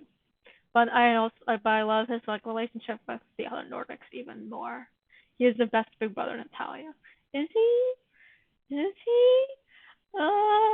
He could be. I think Sweden would disagree, and for good reason too. I really like that mix you made for You're Welcome. Oh, thank you. Thank you. Yeah, I love doing it too. Like sometimes it takes a while for me to do things, but that song was a breeze because it was so fun to do. Kingdom of Norway, May 17th. His favorite food is mackerel. And by the way, that's also my favorite food. My favorite food is mackerel. Saltak. Yes, saltak. My favorite food is mackerel. And he likes to play chess, baking, fighting over mackerels with Iceland. I mean, I love mackerels, so I probably won't fight over them. And then gently poking Denmark. Norway seems to be more of a family man than he appears, because both two of his hobbies involve at least one family member. And he has a birthday, unlike Denmark. I'm in love with a fairy tale. Okay, if you know, I actually know about Eurovision, and that guy is actually, I think he did represent Norway in Eurovision, so he, for all intents and purposes, is Norwegian, but he's also half Belarusian. So Belarus and Norway together made him, and now he's great. I love his violin, and I love that song. So I don't care if people think it's cheesy. I like it. Doesn't he also see fairies like England? Yes, he does. And he also has a troll friend. I love English mythology. I studied it, but a lot of it was influenced by Norwegian mythology. So yeah, the trolls and the fairies and stuff. And elves. Like Tolkien elves are based off Norway. What their folk tales and stuff. So I want to just say Norway. I should say Scandinavia because Scandinavian mythology and with Thor and the Alps and all that stuff. Twice he won, but the last time not so much. Lucas is my favorite one. Oh, he is. I mean, I think Norway has this appeal. I haven't done that many videos of Norway, but one of my favorite videos about Norway that's on YouTube is by Chloe the Brain, and it's Aurora's Into the Unknown about Norway. It's a beautiful, magical video, so if you haven't watched it, please do after the stream. He is Magic Trio with England and Romania. Yes, he is, and I like his vibe. Like it's just Like I feel like if I was at school, I probably would have had a crush on him because he just has that vibe that I like. And also like we both like mackerel, so yeah. And I think somebody did a parody. Someone did a parody of the anime Free, which is like a swim team anime, and someone like overlaid the audio of that parody onto an Hetalia MMD, and they casted Norway as Haruka Nanase from the Free show, and I think they're very similar. They're both quiet, they both like mackerel, and they both like are really done with like social interactions and just want to like focus on what they want to focus on. The only difference is Norway isn't much of a swim person like Haruka is, but yeah. If you don't know what I'm talking about, I'm just rambling about this anime. I mean, at least I'll have watched something you haven't watched though. So, oh yes, yeah, perfect match. Yeah, it is. You guys do know what I'm talking about. They're really similar though. There's no denying it. All right, Sweden. June 6th, crayfish meatball. I love IKEA meatballs, so they might have discontinued that. If I saw the news like a couple months ago, they might have discontinued that, which makes me sad. Making furniture and arts. IKEA stores. I think it's like a headcanon. Some people's headcanon. He lives in one, or maybe he does canonically live in one. I don't know. I haven't looked into that. But I remember going to IKEA a lot. Yep. It's actually pronounced IKEA, I think, in Sweden. Correct me if I'm wrong. But in America, we call it IKEA because we're just awful. That's IKEA. I think the weirdest part of going to IKEA is like looking at the labels and seeing English, not English, Roman alphabet, and then not being able to read it because they pronounce it a little bit differently. Wife, him saying that to Finland is go, yeah, and also I love his like deep voice, like his like one of the few characters has like a really deep voice, and it's definitely like it's deeper than Germany's too, like it's really deep and it's scary. I was scared. Some of you talk about people being scared. I was actually scared. Like he was like wife. I was like, what is going on? The dad of the Nordics for me, to be honest. Him and Mama Finland are the parents of the Nordics. Yeah, yeah. In a way they are, but at the same time they're kind of making their own family, like with Ladonia and Sealand. And I think Denmark, Norway, and Iceland are kind of their own family as well. Cause like I want to call Sweden Denmark's dad. I could say Sweden's Norway's dad, because like Norway was part of Sweden for a bit, but like Denmark was always in charge of Sweden. Sweden's voice is great, just wish she had lines longer than 3 words. A man of few words is attractive, isn't it? Some people anyway. He doesn't say more than what needs to be said, which is very valuable in this time. I'm talking a lot in this stream, so I shouldn't be throwing stones at glass houses. But yeah, it's people who speak only what needs to be said are to be respected. So I respect Sweden for sure. And I think he is the only one with a canon sexual orientation. So that's cool. He's the one gay country that's officially gay. I mean, you can make your own headcanons with everybody else. The visual similarities between Germany and Sweden irritated me though.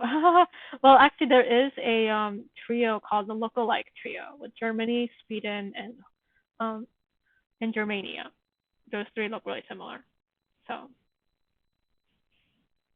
especially if you see the top of his glasses and if Germania cut his hair, then they would be the same.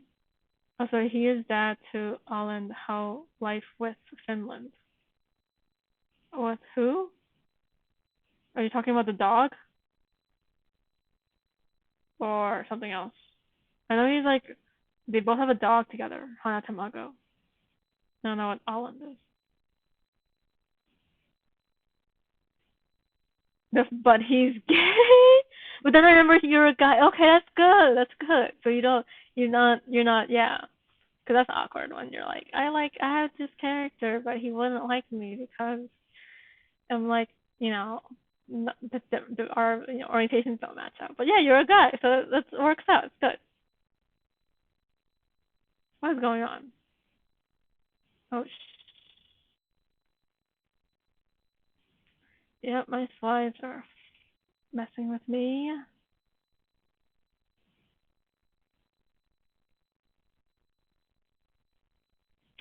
But anyway, when we get back to it, I think the next character will be. Oh, this is weird.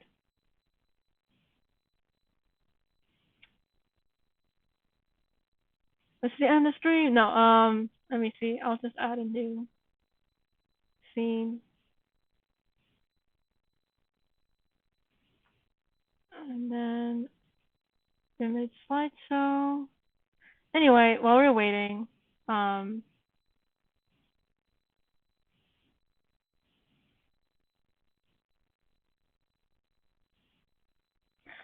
can't believe we went through that many characters. Yeah, I mean, we went through a lot. Hopefully I still have them. Yeah, I do. So the next character is supposed to be Finland. So if you guys want to talk about Finland, that's cool. That's okay.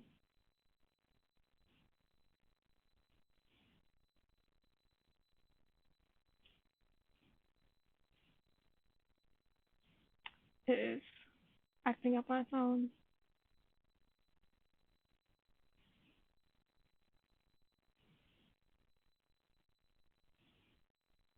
All right, Finland. So what do you guys think about Finland? No, a small island between Sweden and Finland. Oh, really? Yeah, that's cute. Do they both share it amicably? That's kind of amazing. Because, like, countries don't share islands amicably, usually. Like, Japan, Korea. So, Big Bro Finn. Yeah, Finland is part of the cute but manly trio, I believe, because he is cute looking, but he is also a sniper, so don't mess with him. Hana Tamago is with him too. On December 6th, his favorite food is salmiakki, sweets, alcohol, and he likes saunas and watching the Moomins. I think the Moomins is a Finnish animated TV show. Finland is a cutie and absolutely underrated character. Yeah, he is. Also, I think America actually looks like him. So, and I think it's a nod to the early Finnish and Swedish settlements in America before England arrived. Yeah, England, you're an ass. But like, Finland is just so sweet. But imagine to be scary when he's angry. Yeah, he is scary, for sure. Um, I mean, I love salmiakki. Can you explain what salmiakki is? I remember looking it up when I like made the slides, but I don't remember what it was. I don't want to guess what it was. Like, I have no idea what it was anymore. But yeah, he's cute. Hello, Renee. Yeah, he's such a cutie. Yeah, and I think someone here, I don't know if she's still here, was from Finland. So so cute. I think it is you, Sala. You're from Finland, I think. So cute. Sweets, alcohol, alcohol. But I also like saunas, and also I also noticed something too. For the character design, he's blonde, but apparently a lot of Finnish people are actually like dark haired. I've heard. His language confuses. Yeah, because his language is different. His language is on a totally different family. Licorice. Okay, it's licorice. That's cool.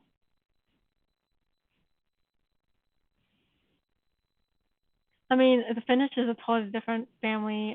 The other Nordic countries are under like a Germanic, Scandinavian language family, and Finland is in the Uralic family, kind of like Estonian, which they talked about in the anime, or Hungarian or Turkish. Not Turkish. What is wrong with me? Like Hungarian. I don't know what is wrong with me. I don't know what's wrong with me today. But yeah, it's most like Estonian. I've heard that Finland has the best schooling. Yeah, I've seen that around. I've seen comments about how Finland has very good schools. America has bad schools as far as like grade schools. Universities, however, that's their strong point. But I think England is still number one, though. Indeed, they resemble Estonian a lot. Yeah, they do.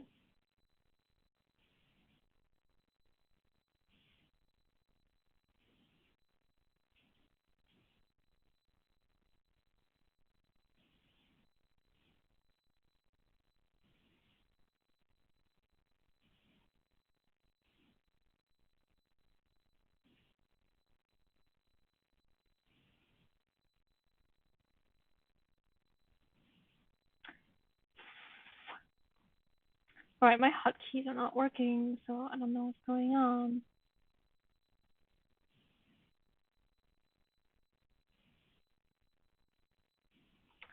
The next character is Iceland.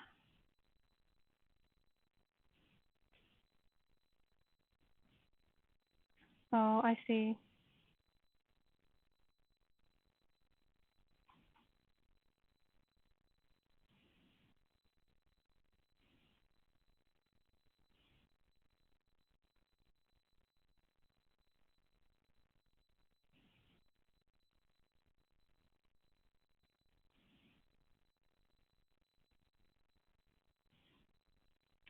I see what's going on.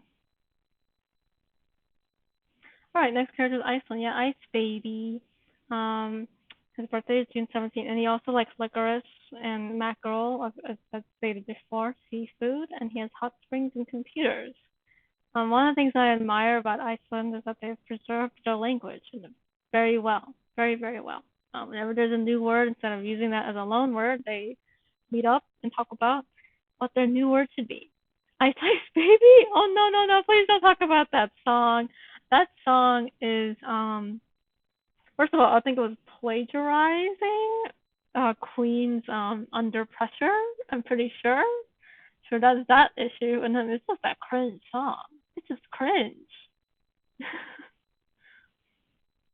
Yeah, that's Mr. Puffin. Iceland is like emo teen forever, yeah. That's why I'm not a huge fan of him actually, because he's an emo teen and I have very low tolerance for drama queens like Iceland. But he's a country, so that's okay. It's so weird but cool how Iceland is green and Greenland is icy. Yeah, there is a I don't think it's true, but the word is that the Vikings discovered Iceland and Greenland, and they were like, let's trick people and call Iceland Iceland and call Greenland Greenland. But I don't think that's true. But we'll see. And some of you might look it up right now and tell me, oh, it is true, or it's not. Actually, it's not true. So who knows? But yeah, emo teen forever. That's why he's not my favorite. He can't be my favorite because I don't have very low tolerance for emo teens. Agree. Yeah, agree. I'm like a boomer when it comes to emo teens. Like, see an emo teen, I'm like, no. But he is sweetheart. Yeah, I mean, he's sweet, but it's just like there's a word for it in Korean called sachungi, where you're like going through your adolescence and puberty, and you're kind of moody all the time. And that's kind of how he is, and it's like, okay, when are you gonna like grow up? And I have the same name, but he's also one of my comfort characters. That's the biggest reason why I love him. I mean, yeah, but I feel bad for him too because he's kind of been alone for a long time. And like people like to show Norway and Iceland like spending a lot of time together in fan art, and like Norway being there for him when he's a child. But in actuality, I think canonically Norway's never actually been there for him, and so suddenly Norway trying to be a good big brother all of a sudden is kind of just weird. And that I think that makes sense. So that he keeps on trying to get away from Norway. That's the reason why I think, which makes sense. I mean, imagine if like someone who was supposed to take care of you didn't take care of you, and then suddenly they come over there and be like, "Hey, I'm gonna take care of you now." Like, no, I'm doing fine by myself. I don't need you. And it's like, yeah, Nero is a deadbeat dad. Iceland has really cool Christmas traditions. I can imagine. I can imagine that. Also, the cool thing about Iceland, like, there's a lot of like, if you want to look at Norway, call me Big Brother. Yeah, yeah. But Norway, you gotta earn that title. You can't just like tell him to call you Big Brother. So yeah. But at least he didn't like call you Big Brother and then like declare independence and now like laugh at you whenever you like are sick or something like England and America. So I mean, it could be worse. It could be worse. Oops. Yeah. That's nothing. Don't worry about it. But yeah, he's cool. And he also likes mackerel like I do, so I will forgive him for being an emo teen. All right, Sealand. September 2nd. He likes chocolate bars. He likes playing internet games, and he says Desuyo a lot. Okay, I said I don't like Iceland that much. I think I like Sealand even less because he's a bratty child. He is a bratty child. but he's cute. And I don't know. I hope he gets to live. I hope he doesn't die. And it's like so weird because like when you become Italian anime fan, and you look at like what's going on in the world, you get attached. Like technically it shouldn't bother anybody if Sealand exists or not, but well, I guess it bothers England a little bit. But but for me it's like but if he's like if Sealand is over, then like this character disappears, and it's just sad. It's just sad when a character just dies. He's annoying. Oh, you think he's annoying? I mean, I can see how you think he's annoying. I mean, I thought he was annoying with how he would just like try to break in. They portray him as annoying, a bloody brat but cute. Yeah, he's a bratty child. She didn't pay for him from eBay. But who lives on Sealand? There's a dude that lives on Sealand. I'm pretty sure there's a dude that lives there, and he like sells titles on eBay. So that's the whole student buying him from eBay thing. So there's people who live. There's like a family that lives on there. But I mean, how long is that gonna last? Who knows? So they've been now that I think about it, they've been quarantining. They've been like ready for this quarantine. They've been ready because they like stocked up on stuff in that place. It's like an abandoned Navy fort, so they were stocking up on foods for a long time. So like that family who lives there were prepared for real. Now I think about it, I have to respect them for that because they were prepared. Oh my goodness. Then again, he just wants to be recognized as a country. Yeah, he wants to be recognized as a country, but it's just hard to do that. It's hard. It's not like it's just not easy to do it. But at the same time, like it was simpler in the old days where you can just like be and exist, and then that's it. You don't have to like be on, like, recognized with the UN or some whatever. It's just the UN. What UN? There's no UN. We just like make something and boom. Okay, now we're into some real countries like Switzerland. LMAO, just like Google Moogle, I've seen it, but I don't think that anyone can live in there for more than 3 weeks. Um, Google Moogle, I think, no longer exists officially. I think they stopped. The thing is, though, like, there's a difference between Google Moogle and Sealand in the sense that Sealand's out at sea, and it's a naval fort, like helicraft, like helipad area. So they could use like the military infrastructure to like store up on stuff. Google Moogle is just this guy who wanted to build like a round house that looked like a fort in Austria. And then the government was like, hey, you can't do that. We're not going to allow you to make that building. It's against the codes here. And he was like, no, I'm just going to make my own country, and I'm going to build this thing. That's what it is. It's just weird. Emo adult? I don't think he's emo. Is he emo? He's just like a recluse. Did any of you read Heidi? And like Heidi's grandpa, who everybody calls uncle? That's Switzerland right there. Okay? The guy who just like lives by himself and doesn't want to be bothered by anybody and just like live the rest of his days in the Alps. That's Switzerland for sure. Like I don't know about emo. As a Swiss, I'm kind of ashamed that I don't like chocolate. I mean, what do you mean by chocolate? Like, because I don't like milk chocolate, but I love dark chocolate. But now I can't eat too much of it because my stomach doesn't like it anymore. Because I ate too much of it as a child. But I'm like, the chocolate is so good. It's, I mean, if you think of it, it's okay, Yuri. Yeah, it's okay. But also, it's not okay. If you don't like chocolate, you need to be exiled.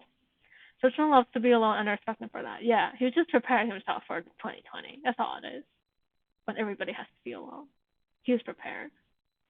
He's all good. He also likes cheese. He likes his cheese fondue. There's actually a comic strip from Hetalia where America likes Switzerland's cheese fondue, and he makes it a staple of Switzerland. Switzerland's like, it's not even like a tradition or whatever. Like America's like, is this like a tradition? This is so cool. And Switzerland's like, it's not really a tradition. It's just a food that I made for the fair. But America's like, this is like a Swiss tradition. Same, half a year ago, I started to have a problem with eating sweets. Yeah. Yeah, neutrality. Well, this team was Switzerland running after Italy while firing a gun. Yeah, yeah. But chocolate, I never could. You never could? Oh, you never could eat it? That's so sad. But it's like there's an acidity to chocolate. So like if you're sensitive to acidic foods, that's not good. Um, Even for me, I've always been sensitive to tomatoes. So yeah, so I have a love hate relationship with Italian foods. I guess it's similar to that. He likes to take care of his goats.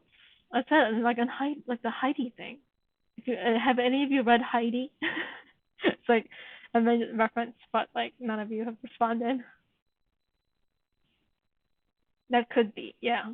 And also recently I made a birthday cake for my birthday, and it was a red velvet cake. And red velvet cake is basically like chocolate, but more acid. Like not like the drug acid, but like acidity. Like you add vinegar to cacao powder and it makes it red. The red color, that's like iconic of red velvet. So I ate so much red velvet cake and then I got like a bad stomach ache because it's so aesthetic.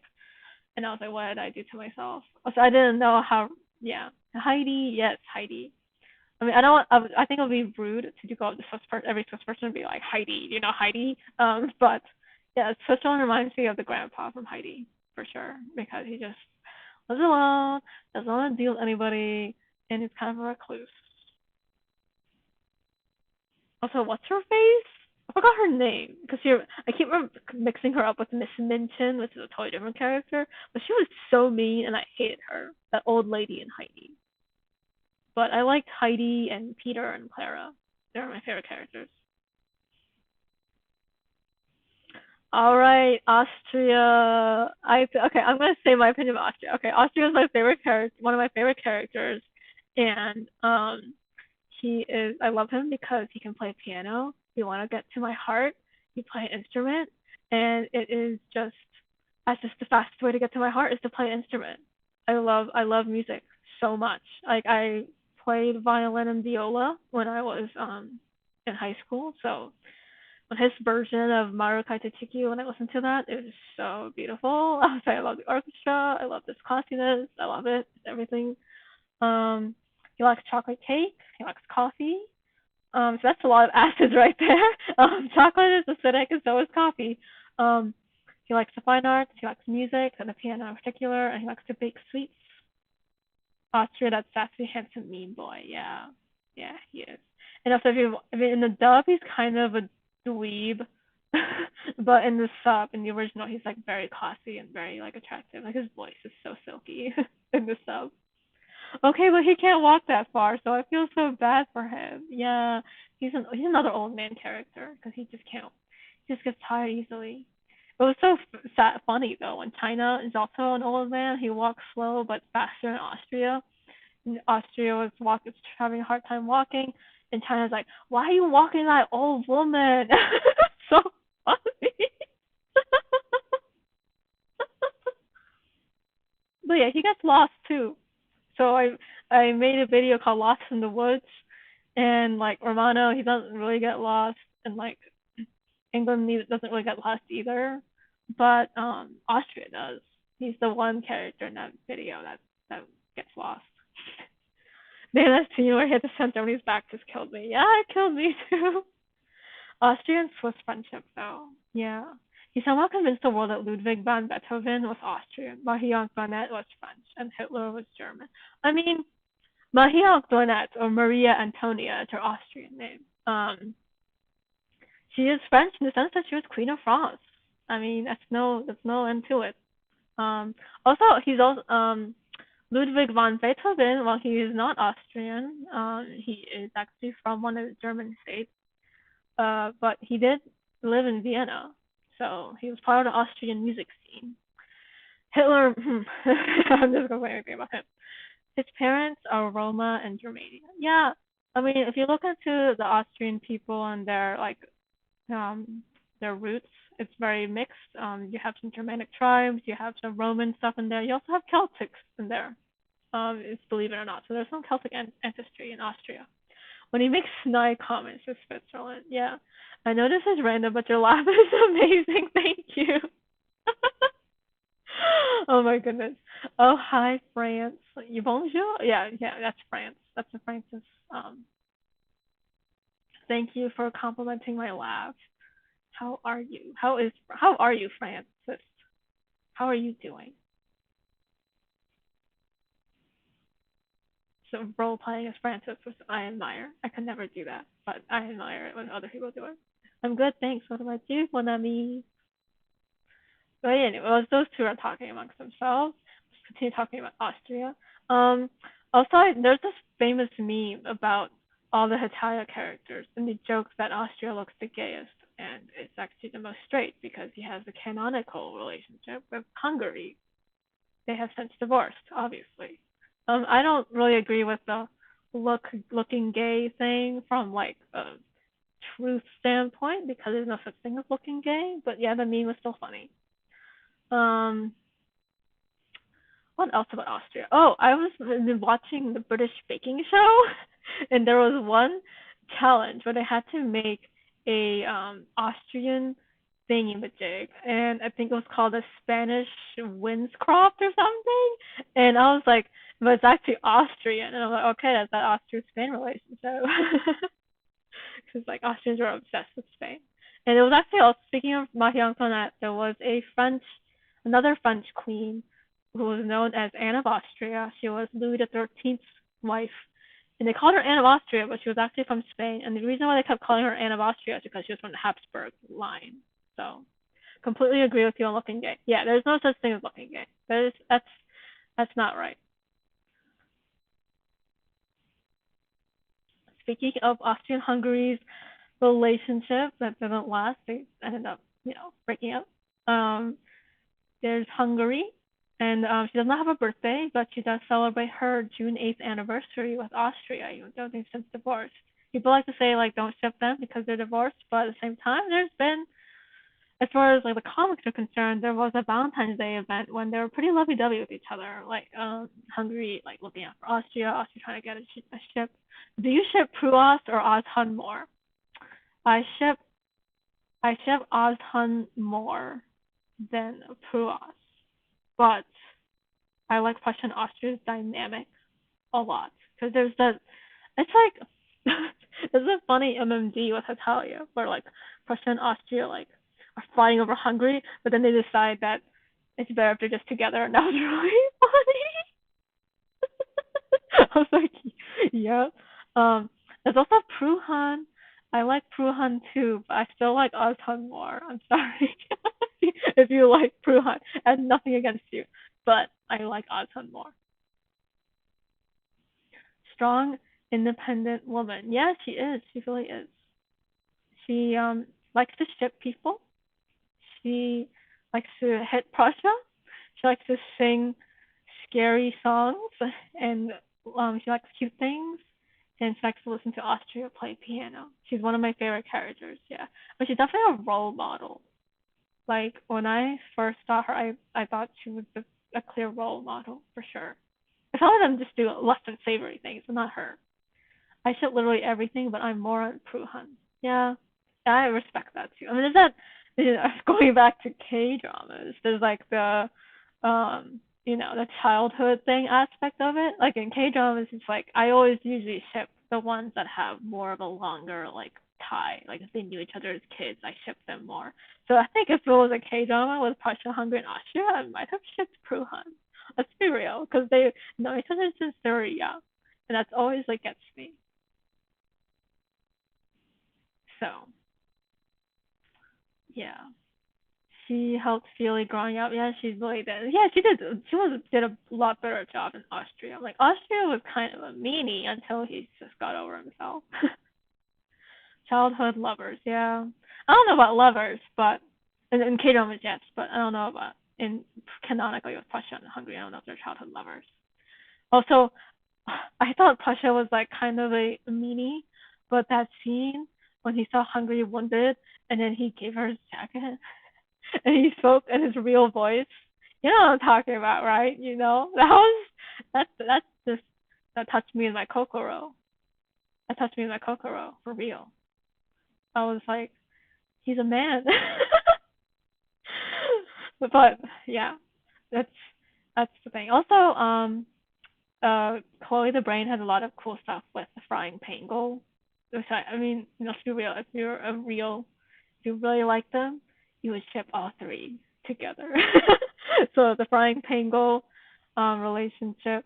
She has a lot of videos on that. It's so sweet. We know. Yes, you do know. Oh my lord, that's sweet. See, it's so cute. Yes, it is. It is the cutest. Okay, Pasha the man. He was born January 18th, which is very close to my birthday. So I was like, oh wow, we're almost birthday twins. Where did you find Hetalia though? As you can't find in most places right now in America and Japan. I guess you're asking Francis. Yeah, because obviously I'm in America, but you're asking Francis. Okay. Heck yes, that's seen. Yeah. Prussia, beer, cheese, Borchmark, Wurst. He likes to keep a diary. He likes to buy cute things. He likes sleeping, fighting, eating, and reading manga. And of course, the Kesesesese, we talked about it. Kesesesese. Another thing that made me admire Prussia is that he keeps a diary. Um, I am terrible at keeping a diary. I have tried many times, but I've always failed. So it drives me nuts. But I respect him that he does. And the reason why I don't hate him for being better than me at this is because I have a high respect for keeping, you know, judicious records of things.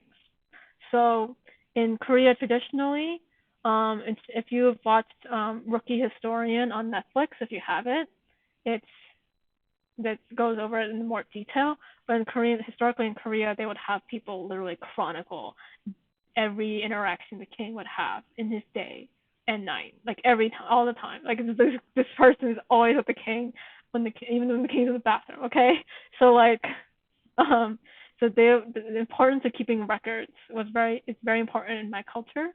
So seeing that there's a character that does the same is like I have high respect for it. His character song, Mein Gott, is honestly pretty sad if you look at the lyrics closely, especially the second stanza. Oh, really? See, I haven't had a chance to really listen to his character songs because it's just, I say I like rock, but Precious songs prove me wrong because I listen to it, but then I can't listen to it. I have no idea what's going on. I have no idea what it says. Yes, I have. It's so good. If you think it's good, it's great, but I can't listen to them. Russia helped America in the revolution. Yes. They it was actually a general, um, von. Dude, I shouldn't know these names. I'm like brain dead because it's been a hard week. Von Steuben, yes, no, my brain has helped me. Von Steuben, was a Prussian general that came to America and helped train the Americans for the war. Von Steuben is also gay. There's real historical evidence that he was gay. But anyway, he other than that, he was actually very important in training the army in America to be actually like a legit army and not just like a guerrilla force. Because they were up against the most disciplined army at the time. It would be like if some small country was going up against America right now. That's how insane going up against England was. Unfortunately, I think a good number of those Korean records might have been lost with how the first half of the 20th century turned out for Korea. I'm Korean American too. Actually, we still have a lot of the Joseon records, so we have all of those. But because they were very smart in keeping them, and keeping multiple copies in different areas, so we still have all of those. What we don't have is records of previous dynasties, mostly because of what happened in history, just from dynastic change as part of it. Another part of it is also what happened in the early 20th century for sure. But I think we have all of the Joseon annals, if I'm correct. I might be wrong, but I'm pretty sure we do. That's why we have so many like detailed like K dramas of that period.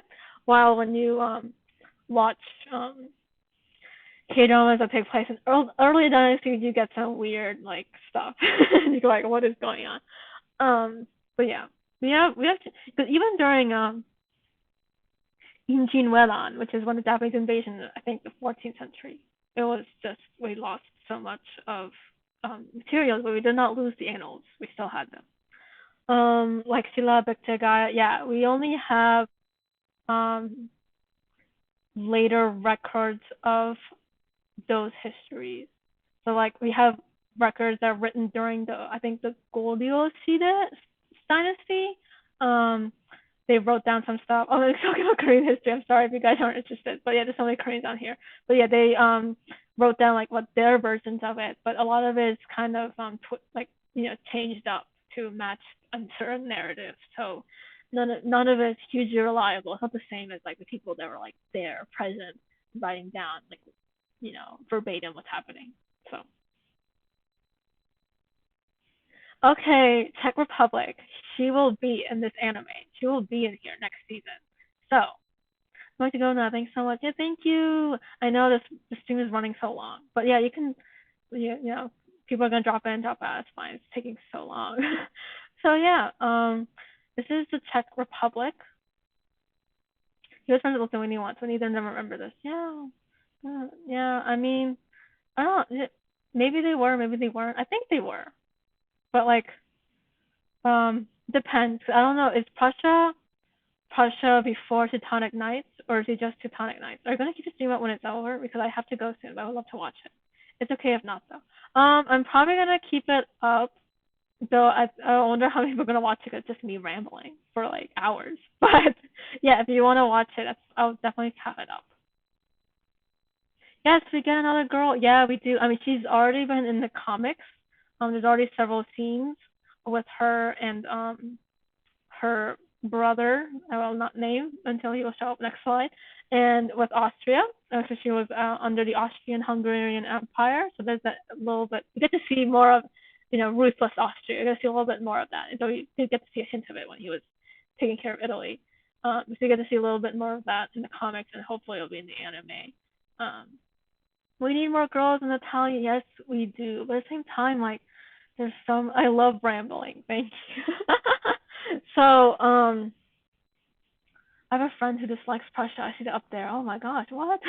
Anyway, we need more girls in Hetalia. Yeah, we do.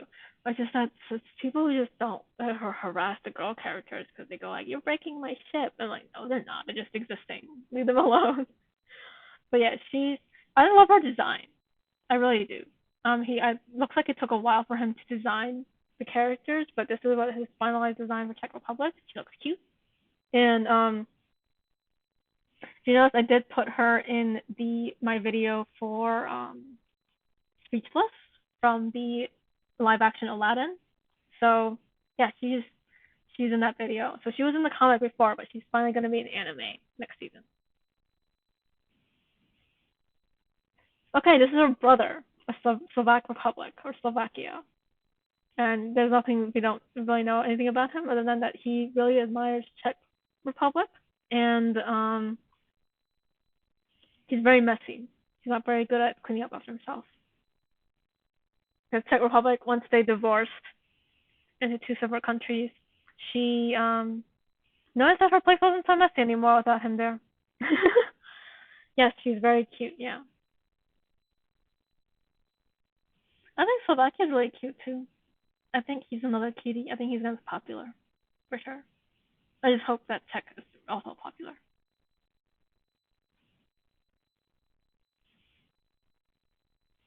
Any thoughts on Slovakia's character design? They do look like siblings for sure. I mean, they have similar fashion style, except I think Czech is more polished than Slovakia. He doesn't tuck a shirt in. Come on, dude. I actually like hearing you talking. I try to stay awake till you want to end the stream. Oh, if you need to sleep, that's fine too. It's fine. But yeah, I hope I don't take too long too. What are your thoughts on Slovakia? Or just kind of wait and see what he's like in the anime? I will say he's kind of he kind of wants a lot of like he likes getting compliments from Czech Republic because she doesn't really give compliments to him very much, and so when she does, he's like really happy. It's kind of sad.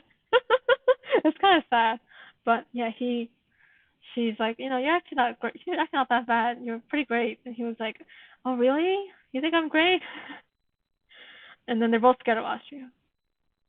So, oh, and Liechtenstein shows her scary side too. So she they actually owe her money. Czech and Slovakia actually owe her money.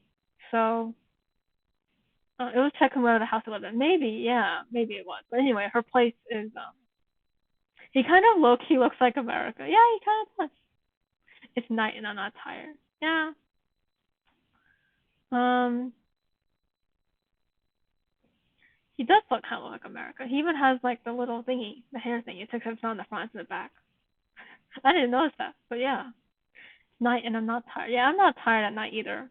So I mean, I don't know how old you are, but maybe we're at the age where you don't get tired at night, but then you wake up the next morning. It's like, ooh, it's just I'm being a badass. Yeah, she's like, she's their creditor. Slovakia and Czech owe her money, and she goes over there, and she's like, "Where's my money?"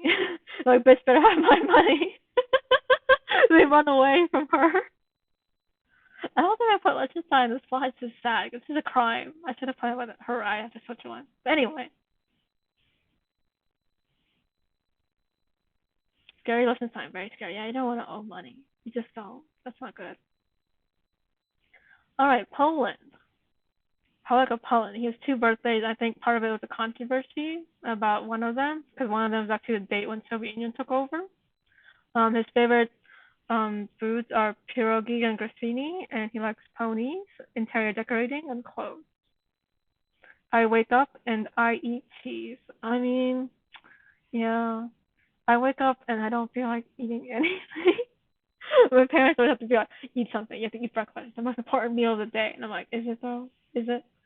Um, but then I get really hungry and I have to eat a lot. It's actually better to eat a big breakfast for sure, because then you're set for like the rest of the day. But not like an American breakfast, but like something that's healthy. It's not like bacon.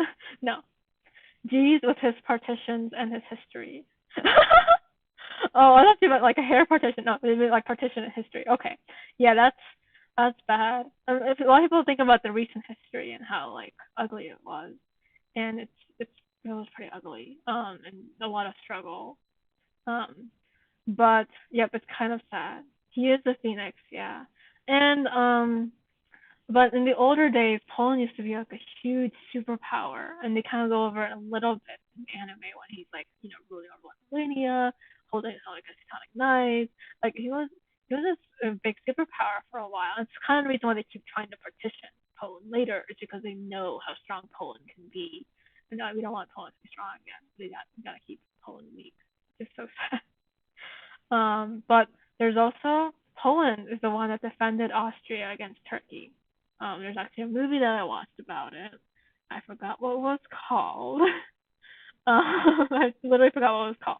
But the main characters there was an Italian priest, a Polish general, and the Austrian Holy Roman Empire, and emperor, I should say. And they were basically about to be invaded by Turkey in Vienna. It was actually, I think, the Siege of Vienna. It might have been called the Siege of Vienna in the movie, but like basically those three people like defended Vienna against the Turks. They tried to ask France for help, but at the time France was ruled by Louis XIV, otherwise known as the Sun King, and the Sun King was like, "This is my chance to watch Austria fall from Turkey, and then I will defend Europe against the Turks." And then Austria will be no more, and I will be the ruler of Europe. So, I mean, France was so helpful at the time. Austria seems ungrateful for Poland defending him then. I mean, it's been a while. It's been quite a while between then and then. And Austria's been going through a lot of other things at the time. Like, by the time he's in World War II has happened, I mean after World War One has happened, he's just been through so much. If some of you might know musicals, so if you watched like the musical Elizabeth, you would know like all the things that Austria would have went through right before World War One, and just really hard. And same thing with the musical Rudolph. Basically, they lost their crown prince Rudolph because he committed murder suicide, or so they say. So there's some people who think that he was murdered, and then there was like the Archduke Franz. No, before that, his mother Empress Elizabeth also got assassinated. And then Archduke Franz Ferdinand, which is Rudolph's cousin, he got assassinated. It's like so much, for Austria. So I can see why he's not really in the mood to like be grateful to people for the past, because like he's already going through a lot. So headcanon that Poland rides in a big Barbie car when he goes to parties. Yeah, I think there was someone made a meme, a video meme of like I'm a Barbie girl in a Barbie girl with Poland. So and he just screams to Germany, get a loser, we're going shopping. Oh, yeah. Except if I was gonna scream anything to Germany, if I was Poland, it would be something a lot worse than that. A lot worse than that. He would not be Katie Heron. He would be somebody else. I don't know, Janice.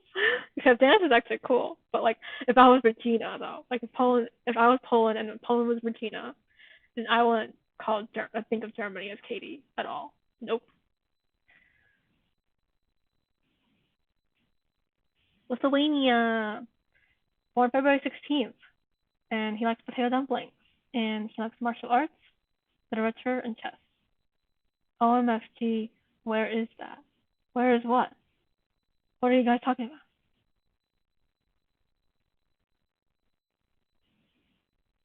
about? Where is what? So confused. German sparkle parties? Oh, you're talking about German sparkle parties. Okay, okay, okay. Never mind. I get it. I get what you're talking about.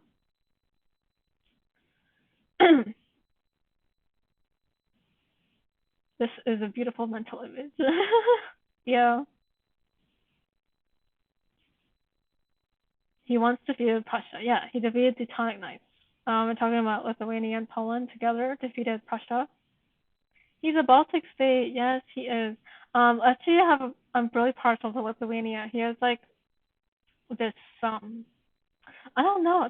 I always call it the je ne sais quoi. So the video you're talking about. Yeah.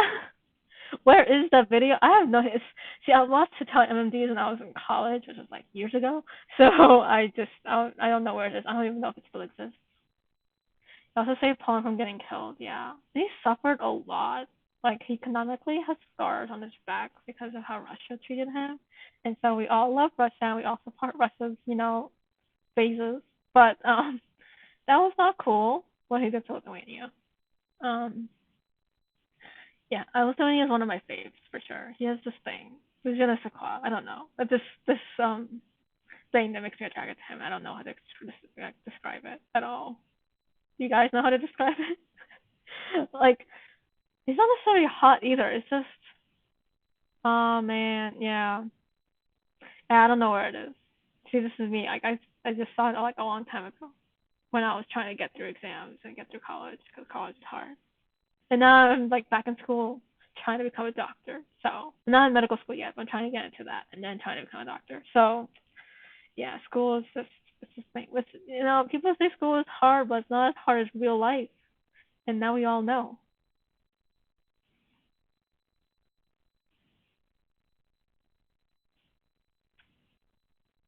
Lithuania also famously worked for America, and he was there when America had to clean his closet. And America was like, "I feel old," and Lithuania was like, "No, you're just starting to grow up." So like, it's kind of sad about him in Russia, though. Yeah, it is. It's like reminding me of those like Russian movies where you have this like, it's just so sad throughout the whole thing. Sad. Um, my sister watched a Russian movie for a Russian class, and it was about the icons. They're Orthodox religion, so they make icons, not like Catholics where they do their own thing. They make these icons of different saints. And that's what the movie was about. And it's just so sad from beginning to end, like with like the invaders. I don't know if they were Turkish invaders, but they're like these invaders, and then they terrorize the people, and then the like emperor doesn't not the emperor, but the czar doesn't like them, and so he terrorizes them. It's just so sad. It's always just there's never a happy time for Russia. Like if you look at Russian history, there's no point where you go like people were happy at this time. It's like nothing. There's no point where they were ever like happy. Like other countries can be like, oh, there are some people that are at least happy during this time. Like a lot of Americans say the 80s, so that's going to argue against it. But a lot of people say the 80s for America. And like in Korea, we talk about golden age during King Sejong, or like in China, we talk about different golden ages. But in Rome, in Russia, There's no like golden age. Like even with like Peter the Great, or Peter the Great is basically like the Russian version of the Meiji Restoration. Okay, it's when Peter's westernizing Russia and like causing rapid change and making people suffer because people can't handle it. It's just a lot of change at once. Um, it's just people are just not happy. There's no point where people are happy. There's points where elite people are happy, but that's pretty much it.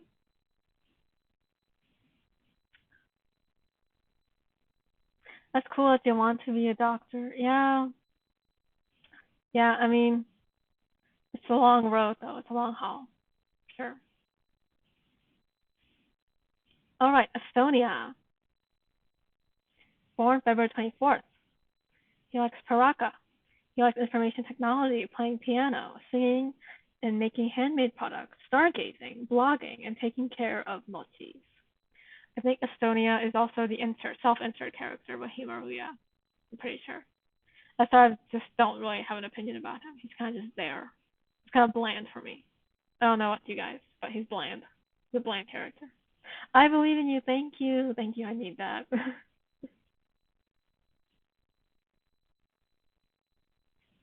Me too. Thanks. Thank you.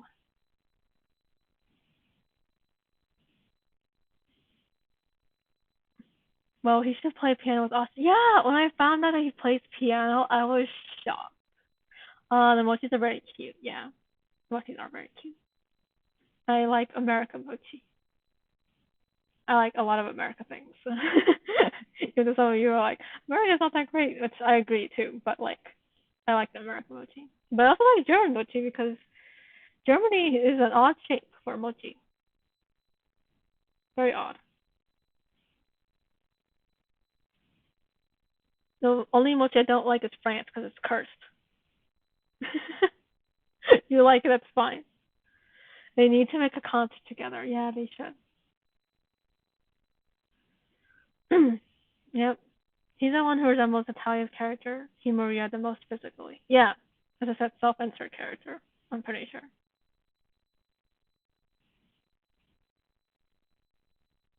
Also, I thought he was annoying. Low key, thought he was annoying when he wanted to join the Nordics. I was like, "You're not Nordic, get out." I'm so mean, but like he was trying. I can kind of see why though, because like being a Baltic state sucks, and being a Nordic state is chill. But that doesn't change your geographical location, okay? Like Russia isn't gonna be like, oh, it's a Nordic state now. I'm not gonna invade him. No. Mochi France is creepy. Yes, he is. The MMD America mochi is the most weird but funny model ever. I haven't seen an MMD mochis. I think I don't want to see them. I think I saw one video with them and I clicked out because I didn't want to see them. They just look so weird.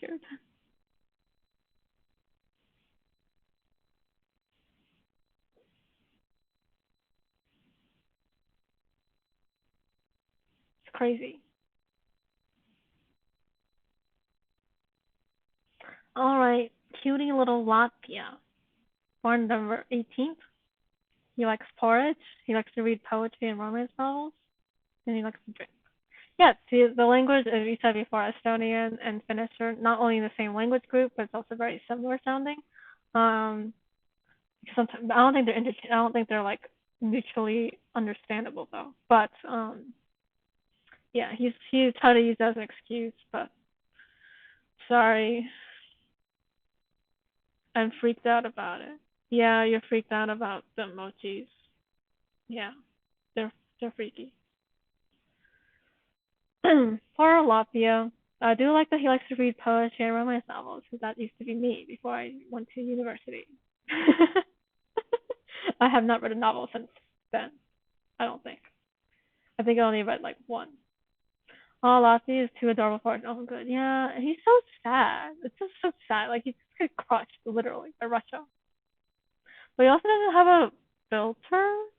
Like I remember when I first watched the scene that he's in, and he just kept saying the wrong things. I'm just like, dude, what? You can't say that.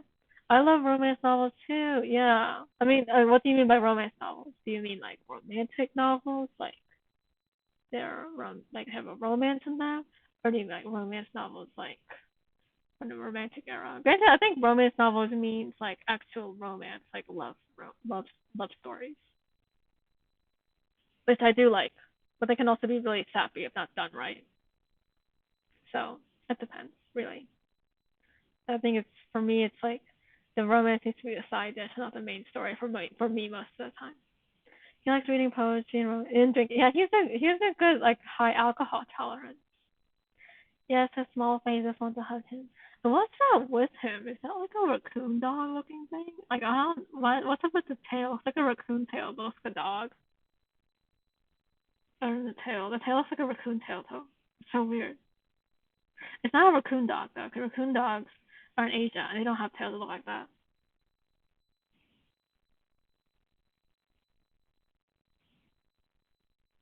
Romania was born December 1st, and we don't know what his favorite foods are. And it's not blood, even though he looks like a vampire, but he's not a vampire. Anyway, his hobbies are black magic, folk tales, and making jokes. I've met several people from Romania, so they actually see Dracula as a local hero and not the vampire that the English writer Bram Stoker made him out to be. So yeah, blame England. It's all England's fault. It's always England's fault.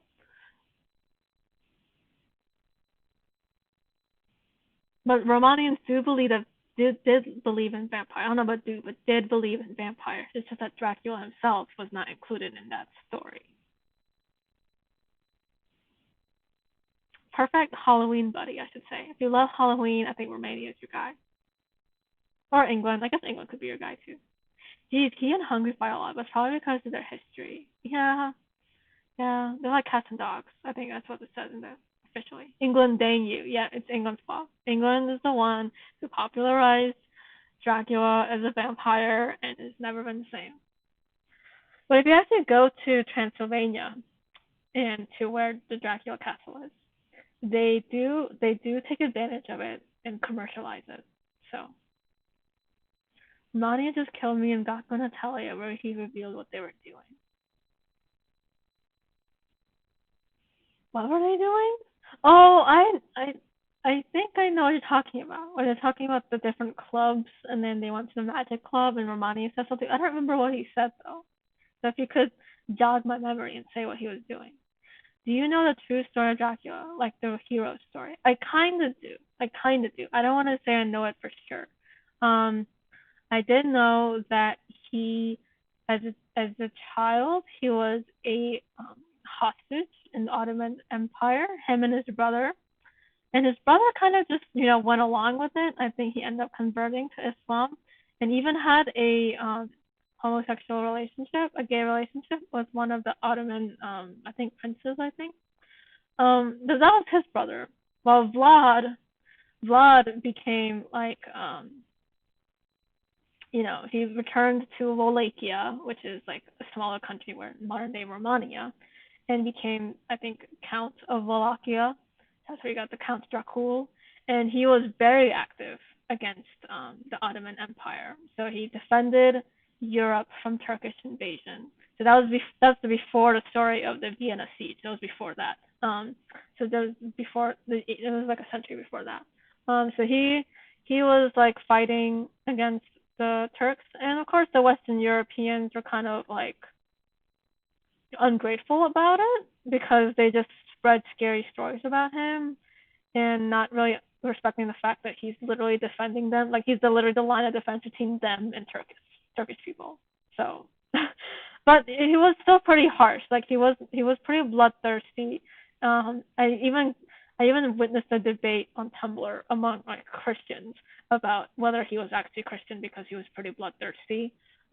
Because he would impale his enemies and like be very very very violent. So I mean, there's a level of like defending Europe, but also like could you not be so violent about it? So I mean he's pretty extremist, but I think a lot of it came from childhood trauma. So yeah, they didn't really have therapy in those days, did they? Beautiful World, he says they actually do tabletop game rather than actual magic. Oh yeah. Okay, that's funny. That's funny. But the thing is though, all of them can do real magic, which is like it's also weird. But I guess in like Gakuen they can just do tabletop gaming. But I feel like with their tabletop gaming they can do like real magic though. Like they can like make a like a magical scene where you can like actually see what's happening as they're like rolling the dice. So I mean, you can still do magic with tabletop gaming if you can do it. I wonder, uh, if like tabletop gaming was actually popular, I wonder like if someone could actually make a fantasy series about it, like a fantasy series that's in a magical setting where they have magical tabletop gaming. Like I don't know, like in Harry Potter they have their own sports, but like if they had their own version of chess, but they have their own version of tabletop gaming, that'd be pretty cool. That's a really cool story. Yeah, it is. It is a cool story. All right, Republic of Bulgaria. Born March 3rd, his favorite food is yogurt, and we don't know what his hobbies are because he barely shows up. He's not even in the comics. All he does is really hang out with Romania. Anybody who knows Harry Potter, though, will know Bulgaria for Victor Crumb. Dungeons and Dragons is popular. I wonder if they would use that. Yeah, D&D is um, D&D is interesting. It's interesting history that I only know very little about, just very surface level. I know like D&D was like kind of popular among like nerds, like that group, and then it became like vilified, like it was like demonic and satanic, and then now it's become mainstream. But for worse or for better, who knows? Yes, Victor Crumb. Yeah, Bulgaria is well known for that. But I also question why Bulgaria in Harry Potter. I have my own problems with Harry Potter, but let's not get into that. I'm still a fan though. I'm still a fan. I can have problems with it and be a fan. Mighty Spoon, fear it. He only started pitting Italy with a stick despite being party access. Yeah, I mean, I guess I don't know. I don't know why he's doing it. I don't know why he's hitting Italy with a stick. See, American history class, they have to teach you about Eastern Europe. What do you know about Eastern Europe? Communists. So I don't know anything about Bulgaria other than like they use Cyrillic. And I have no idea what context there would be for him hitting Italy. Maybe it's like, hey, you call yourself like descendant from Rome and heir of Rome, but it's actually Romania, and I'm gonna hit Italy for Romania. I don't know. Bulgaria resembles Eren Yeager from Attack on Titan as well. Yeah, yeah. I'm one of the manga readers, so I probably shouldn't talk about Attack on Titan. I'm not gonna say anything because I don't want to spoil it for anime watchers who might watch this video. Um, but yeah, Eren Yeager. Yeah, Eren Yeager. He does look like Eren Yeager, but I think it's mostly the hair. Then again, why not? Why not hit him with a spoon? I know, right? It's dull, you twit. It will hurt more. Princess Bride. He just watched Princess Bride and decided to hit Lily with a spoon. That's all it is. There's no rhyme or reason to it. Right, he was hitting with a stick though, not with a spoon. Like, he should hit him with a spoon though.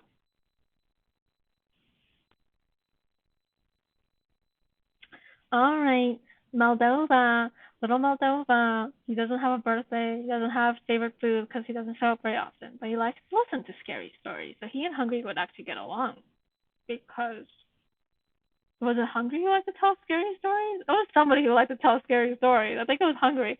So anyway, but Moldova is Romania's little brother, so he won't hang out with Hungary. So we talk about how Latvia has no filter and does not know how to talk to Russia. Moldova is the opposite. He knows how to talk to Russia. He knows how to navigate himself around Russia. So he gets along with Russia quite well. And he is the cutest. He is definitely the cutest. But I also want to get him some new clothes because those patches are making me sad. He needs new clothes. Someone get him some new clothes, please. He and Romania are a close pair of siblings. Yeah, they are. They are.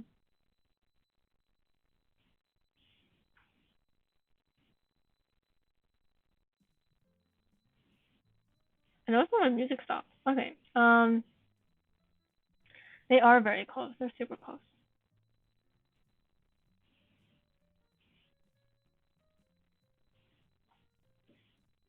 Moldova's really, really tiny too. I can't believe I didn't learn about him. I learned about Monaco, which is also a very tiny country, and I even learned about the Vatican, the state, but Vatican City. But I didn't learn about Moldova, but Moldova is another tiny country that I would have loved to know about when I was younger because I like little countries. Does he call Romani a big brother? I think he does. I'm pretty sure he does. But he also calls Russia a big brother, and that makes Romani a little pissed. So, I mean, it's just the way it is. But like Moldova knows that that's what makes Russia happy by calling him big brother. So Moldova is a sneaky kid. He knows how to like navigate stuff. He got street smarts. Don't mess with him. Warsaw stinks. Warsaw, Poland?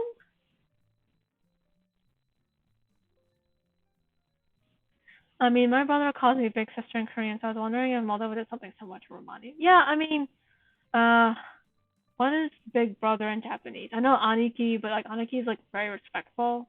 Is it like Oni-san? Oni? I don't know. I don't know Japanese very well. Um, I think One is big sister, and Oni is big brother. I think, but if someone tells me I'm wrong, I would totally be fine with that. Because Oni also means demon, so I don't know. I don't know if I'm right. My friends call me grandpa in Danish. Are you a grandpa though? That is so funny. Yeah, my sister, even though we're twins, she calls me big sister in Korean because I was born a bit earlier than she was. Even though we're twins, it's just the way in Korea. You're right. Oni-san is big brother. Okay. Yeah. I mean, I was watching Demon Slayer, but like the younger sister, doesn't really talk after a certain point because of reasons. If you haven't watched it, I'm not gonna spoil it. But so yeah, I don't get that much opportunity to hear Oni-san in that anime. So yeah. Next character is Ukraine. She was born August 24th. We don't really know what her favorite foods are. She probably likes a lot of foods though, because she's a farming country. Her hobbies are embroidery and sewing. She also made the scarf that Russia wears. No, no, to what? Oh, you're not a grandpa. Yeah, you're not a grandpa. Okay, that's your friends messing with you. This is what friends do. That's what friends do. Ukraine. Um, all I think about with Ukraine is that she's got an interesting character design, and if she was made today, she'd probably get canceled on Twitter. Let's be real. Uh, and still can't get used to being called big sister in Taiwan, probably because I'm not used to it. Yeah, I mean you'll get used to it hopefully at one point. It's just the way it is. It's just the way it is in Asia. I can't speak of all of Asia, but like at least in China and Korea and Japan. So I can't speak for other Asian countries. So might be the case in other countries. I'm not saying that it's not the case, but who knows? Poly, because I'm not used to it. Probably. Yeah. I know the way I say probably is so fast that sounds like I'm saying like probably or probably. Anyway, Ukraine, she's like best big sister. She would have gone through a lot, especially with the Gulag, especially because it was her little brother, at least his government who sanctioned them. Ukraine is seriously a very interesting character considering her relationship with Europe and Russia. Yeah, I mean, with current events, definitely interesting. Um, and it's often overlooked part of history, like what they said with the Gulag. It's an often overlooked part. And I think as so one of my viewers said, we like to separate the country from their boss. So like their boss is the one, his boss is the one that like sanctioned it, and then he couldn't really do anything about it, really.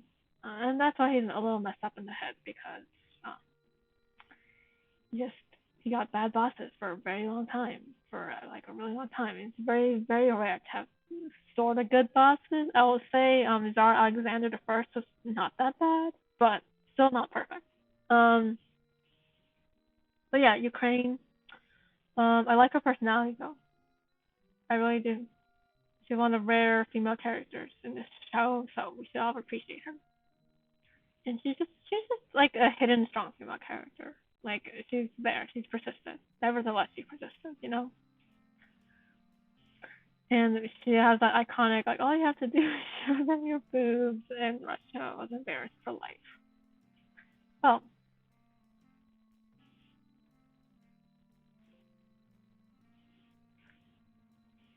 all right, Belarus. I really do like Belarus. She's a very good-looking character. Um, I like her design. I like the dress on the hair ribbon. Her favorite food is potatoes. She likes acrobatics, trivia, the occult, reading Pravda, and watching sunrise. I have no idea what Pravda is anymore. Gotta go now, y'all. Sorry. Bye, Anita. It's okay. It's okay if you need to leave. I'm like, it's almost 3 hours of me talking. Au revoir. Yeah, au revoir. All right, Republic of Belarus. Marry me, marry me, marry me. Yeah, she kept saying that to Russia. She's definitely beautiful. I'm happy she's a girl. Yeah. Um, she's most well known for being a little bit of a yandere with Russia, but she has other aspects to her. There was, I think she was interacting with the Nordics, if I'm correct, and read Hetalia. I don't know. I don't really like Hetalia. Like the what little I know of it, I don't really like it. I'm sorry. If you like it, it's fine. But for me, I'm like, is this relevant to me? I don't know. I don't want to. I don't want to read it. Too much angst, but for no reason. Like it's not historically based angst. It's just there, and I'm like, but why though? When history already gives me enough angst, and real life already gives me enough angst. I don't need any more additional angst from Hetalia characters than was already there. But if you like it, it's fine. Um, there's other aspects of Belarus that were revealed in the recent comics when she interacts with the Nordic characters, and she reflects a lot about life. She's very pessimistic. She has a very dreary view of life, and she's pretty depressed. I think if she's got pretty good signs, pretty like clear signs of depression. Like she just doesn't really have any hope. Really, she's really sad. Yeah, she's correct. She throws a clothing hanger at Denmark and just goes hella badass. Yeah, that was in the Halloween event, but there was one when she like talks with them about stuff. The only one Russia's afraid of. Yeah. Denmark is badass. Denmark is underrated. There is a fan art with him holding Thor's hammer, and I'm like, yes, he is worthy. You should just like Hetalia crossover with the Avengers, and they just like Denmark's like, yes, I'm the new Thor. And Belarus's name is Natasha too, so she could be like, I'm Black Widow. No. She likes the occult, which is also interesting. So she should join the magic club. Granted, she probably just beats their asses and everything. So, granted, her and Norway, as I said before, her and Norway are the ones behind, the guy who wrote I don't know, the fairy tale. So, because he's half Belarusian and half Norwegian. All right, Greece. We're moving out of Eastern Europe and into more like Mediterranean again. Greece. He's the Hellenic Republic officially. He was born March 25th. He likes baklava and gyros. Baklava is Turkish though. He's napping. He likes napping. He likes taking care of cats, activities, and dancing. He's your favorite character. What's all the F's in the chat? It's like F's in the chat. But what are the F's for Greece? Um, Greece is just I like him, but I also don't because he just sleeps and takes care of cats. And I'm like, dude, you gotta like do something. You gotta like, you can't just sleep. That's not allowed. At the same time, like, yeah, that's just, it's also the life though. Anyone who loves cats would also want that life, I think. He has all those cats because of stray cats in Greece. The scene of him in Turkey twerking though, kinda happened. XD, yeah, the F's in the chat kinda happened. He thing about Greece though is that Greek people are actually a lot more hardworking than the stereotypes say. Like there was an actual like study done, and the Greek workers are a lot more hardworking than other people in Europe. So I think they were actually number one. So they're not as lazy as people like to think. Ha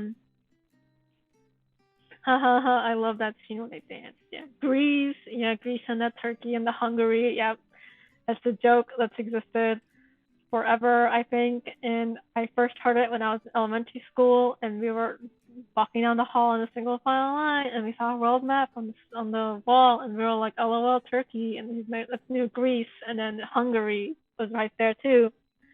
So everybody would be like, "I'm hungry for some Turkey and Greece." It's so bad. It's so bad. It's why people hate Americans. I don't know if the people who said Greece is American, but Americans themselves are guilty of saying that a lot, and that's why people hate us, and rightfully so. He also likes to dance though, so dancing, and as you said, like the scene where he dances with Turkey is really funny. I also like his little hair curl. It kind of looks Greek, like an Ionic, like like a column head.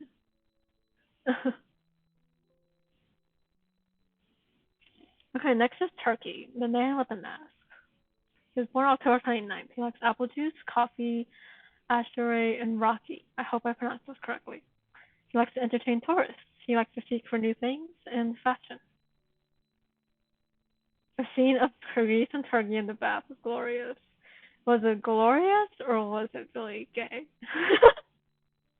I mean, I was like, what is going on? What is going on? I mean, I don't know. I'd say like bath scenes are like a thing in K dramas now. So yeah, because they have public baths in Korea too. So I guess I mean, and I guess animes have them as well because it's always like the hot spring scene or the bath scene or the sauna scene. So I guess it was just that requisite that scene in Hetalia anime. I have never been to Turkey. I have a friend from Turkey who went to college with me. Turkey is not necessarily the best place to live right now, according to her. Um, but the thing about entertaining tourists is that I remember hearing from one of my teachers who went to Turkey when he was really young, and there's a lot of like merchants there who like to like sell their stuff and like overprice their stuff to tourists. Japan has its own sense too. Yeah, hot spring own sense. Yeah.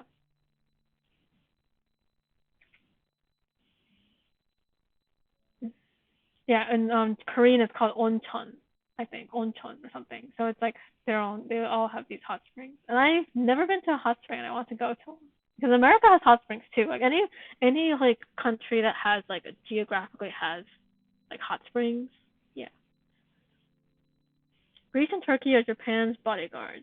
Yeah, that's called the Japan's bodyguards group, where it's Japan, Greece, and Turkey.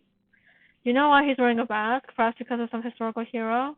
Oh, I have no idea why he wears a mask.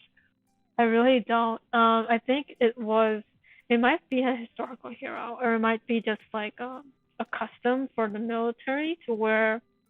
Like it wasn't just a mask. Like if you watch the anime when he's wearing his historical garb, he's not only wearing the eye mask but also like a mask, like a cloth over his face as well. Um, and then the turban and everything. So like it's just I don't know if it's a turban. I shouldn't call it a turban. It's not a turban. It was like the hat with the stripes. And so yeah, I think it was just part of the wear too. But why does he continue to wear it into modern times? Who knows? He's never seen it without it though. So a lot of people send fan arts of him without the mask. It kind of reminds me of like how people like to do mask reveals for like the Animal Crossing character Kid Kat. He always like try to remove his helmet and try to see what he looks like. He was the Ottoman Empire until it fell. Yeah, he was. Ottoman Empire has a mixed history. I won't go into it, but yeah, some good points and bad points, like every country. Egypt. Arab Republic of Egypt, born February 28th. He likes to sell pots, clean his house, and he likes to excavate and overturn things, and he likes to pet cats, but he also has a dog. I actually like Egypt. He's one of my favorite characters as well. I have too many favorite characters, but I really do like him because he has that mysterious design. He's a pretty mysterious character. Doesn't speak very much, which kind of draws attention to him for me anyway. And very mysterious, very mysterious. And he still has that dog, and that dog kind of looks like Anubis, I think. I mean, it's a kind of jackal head, kind of.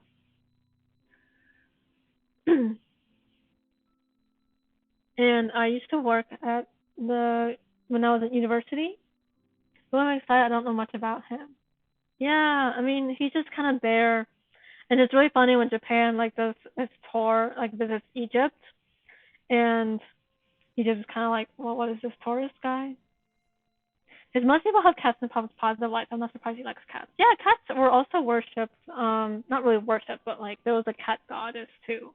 I think her name was Bastet in the form of a cat. Um, and petting cat is that a thing in the south? Who knows? I don't know. In the Mediterranean in southern Europe. I mean, because Greece likes cats. Egypt likes cats. Yeah, and just knows they all like cats. And Japan likes cats too. I mean, yeah, I mean, the thing about Egypt too, I mean, everybody has at least one phase where they go into like Egyptology, like really deep. Um, for me, I still don't know as much about Egyptian mythology as I do Greek mythology, because I've known Greek mythology since I was a very little girl. But in Egyptian, I just only started getting into. I mean, I think a lot of people know Egyptian mythology either from like Prince of Egypt, but it's like very surface. Like you only know their names, and just like raw. Germany's the only dog guy. No, America's a dog guy too. America likes dogs. America has dogs, so it's not just Germany. Italy tried to invade Egypt, but he fended them off. Yeah, but Napoleon invaded Egypt and stole a couple things. So that's why you have some Egyptian artifacts in France. And you also have Egyptian artifacts in British museums.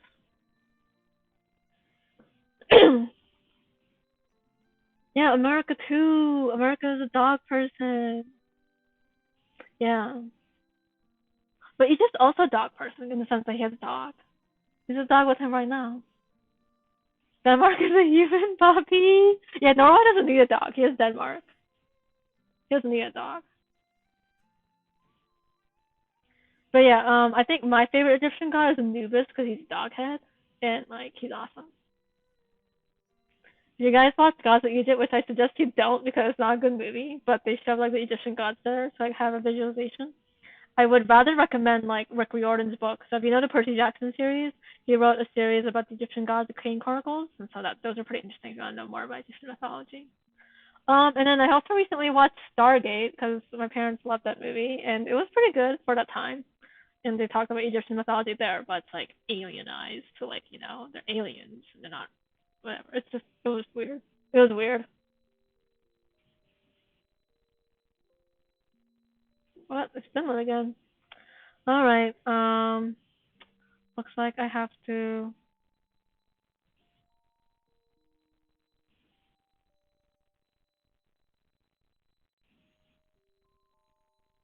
Had Canada, Denmark, or Sweden, Finland stop before they lost.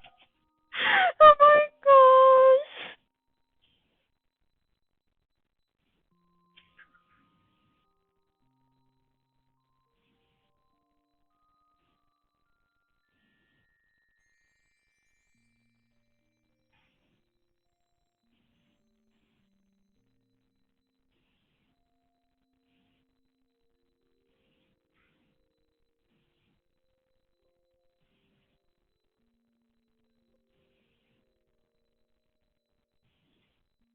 Wasn't there a dude in Miraculous Ladybug who was Anubis? Yes, there was.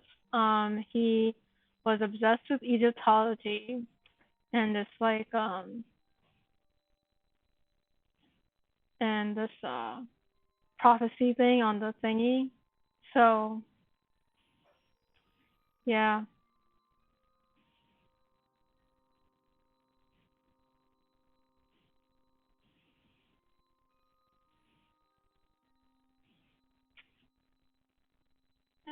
Wasn't there? Yeah, he is. He was Anubis. He was like obsessed with this prophecy about bringing back um the the wife or something, and it wasn't like he was. It was like Tutankhamun thing.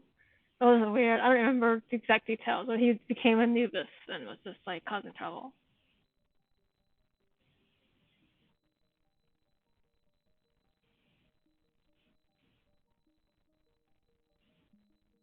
But yeah, Sweden and Finland had Denmark, and then they left and they got Hana Tamago. That's so cool. All right, Seychelles. You just need to write a fan fiction about that. Yeah, if you write a fan fiction about it, then you can share it. Um, see, if the thing about me though is like I think of writing a fanfic and then I start writing it and then I burn out really easily. So I'm terrible. So I've never written like a complete fanfic. I never post anything. So Seychelles, what do you guys think of her? Another girl, and who's often whitewashed in fan art. It drives me nuts. Whenever I whenever I do a video at Seychelles, I always make sure that the art is accurate to where she is because they keep lightening up her skin and it drives me nuts. Stop! Stop doing that.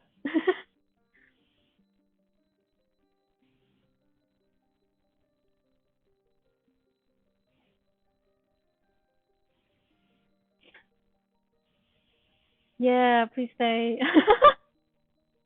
You can write while listening to a stream. Seychelles kind of reminds you of Mario Odyssey. I don't know what that is. Is that like a Mario game? Did I just pronounce Mario incorrectly the first time I said it? I imagine she might be tired of the Axis and allies thinking her islands are uninhabited. Yeah, yeah, because it'd be kind of funny. So if like, because England knows she's inhabited for sure. I'm pretty sure. Like it'd be France who doesn't know the beach and sea land. Yeah.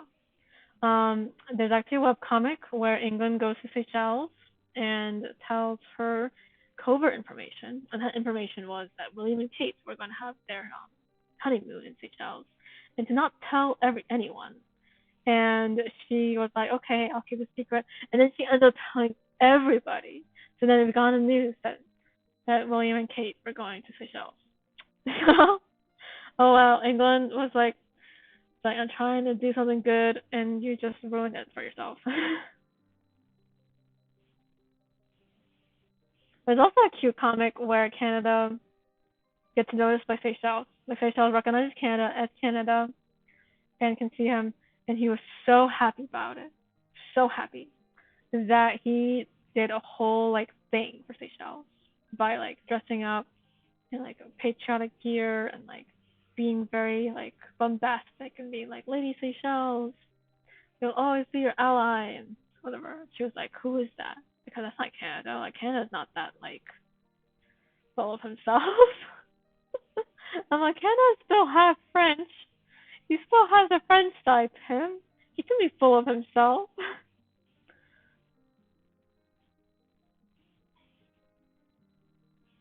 Any good fanfiction plots for Dog Mart? I mean, I guess you could make it a one shot.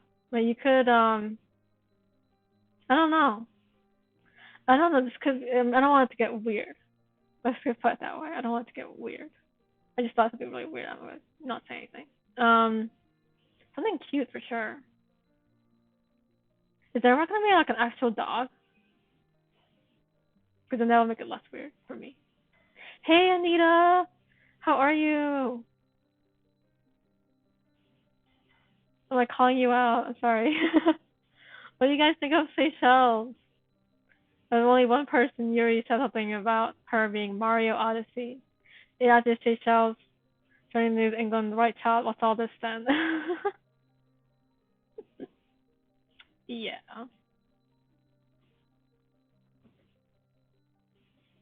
She likes pickled dried fish, but she only likes it from her country, as I noticed. I don't know what pickled fish tastes like. So I think some of you might be familiar with pickled herring. Apparently, it's a tradition in some places. Damn, he can be a Neko.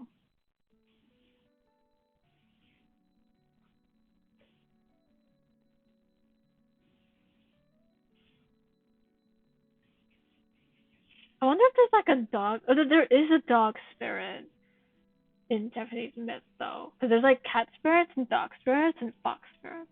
I'm happy seeing a girl and she looks good with her hair and ponytail. Yeah, she does. And like split ponytails, almost like pigtails, because they're not braided, so I can't call them pigtails. My sis, my sister and I do this hair a lot, but we look really little when we do that. Like we look like we're in high school or like middle school, because we look so young. So yeah, I don't do that hair that often anymore. Cameroon. Just a shout out for that one African country that's not an island. It's like in the continent. That's not Egypt either. Egypt is an African country technically. Sorry. But it's Cameroon. He was made in honor of the World Cup, and he hasn't really done much since. I think he's shown up in like events. That's pretty much it. So there's not really much we know about him. But he's still cool. I like him. Wow, I think he's a little bit whitewashed. Should be darker. Come on. Probably whitewash or light wash, I should say. He's not white, but he's still pretty light skinned. He should be darker.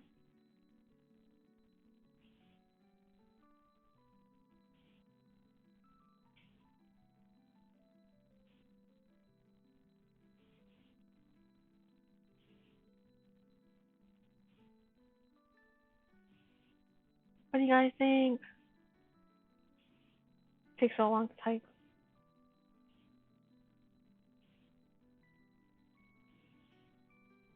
I might have missed listen to I said when I was starting from top of your start wearing ribbon in my hair like she does. Yeah, I don't think I put listen to on my slides, which I'm kicking myself for because I should have put her in there. But anyway, is Cameroon a French-speaking country? Sorry, this sounds stupid. No, it doesn't sound stupid at all. I mean, not many people learn about African countries, and it's like a tragedy. So,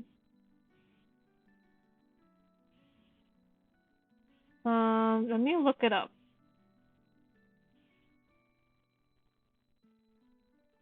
Yeah, they speak French. They speak French and English. Yes, he showed up in the Halloween segment. That's correct. He shows up in events, but like hasn't had any like scenes like as Cameroon, like doing Cameroon things.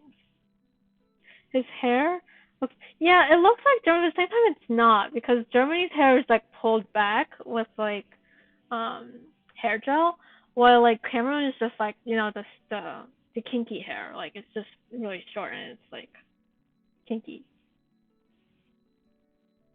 So it's not like it's not. I don't think it's not drawn in that way, but like it has like it should have the oh it's it's not even that's not incorrect at all. That's not even an opinion. That's a fact. That is a fact that European powers are to blame. And now it's America and China causing that instability now because they're fighting over Africa. So that's not an opinion. That is a fact. Yeah, it's supposed to have like the what's it? The texture isn't necessarily correctly drawn, but it's not the same texture as Germany's hair. All right, back to Asia. We've got Hong Kong.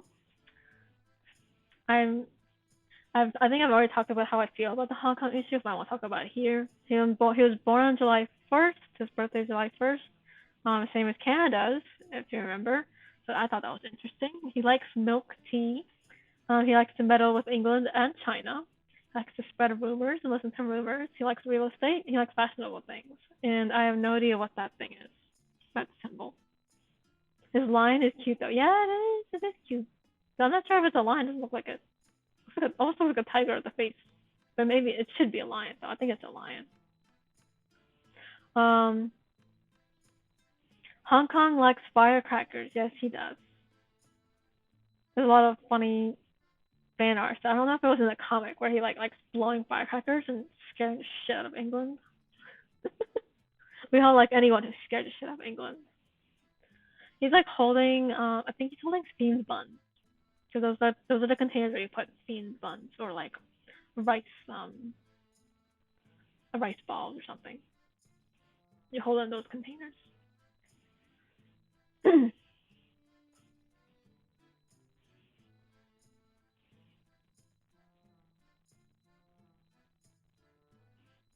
Wait, what's the weirdest crack pairing y'all have ever seen? I don't know. I've cosplayed him as at Ananite in Vienna. Vienna has anime events? Like, what city doesn't have anime events? I mean, I'm asking a stupid question. But, I mean, that's cool that you cosplayed as Hong Kong.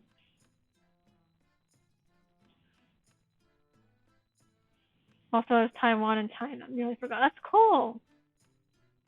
Let's start a whole firecracker situation. I have no idea. And there might be a webcomic to start it, because that would make the most sense. I know, like, China's the one that invented gunpowder, and it reached the West. And then we went on to develop, like, firecrackers and rockets, and both China and Korea were pretty good at that. And then Hong Kong was the one that got particularly attached to firecrackers. I think there's like a firecracker thing in Hong Kong too. Denmark times Lego. Is that the crazy shit? The weirdest crack pairing? See, I can't think of a crack pairing because, like, the thing about Hetalia is that it's almost like every pairing is crack, but not really. Because it's Hetalia. Sweden times IKEA. Germany times Airstick. Russia times bro. Austria times piano. I guess like something like times item. So wouldn't it be like America times burger? And like England times tea? And France times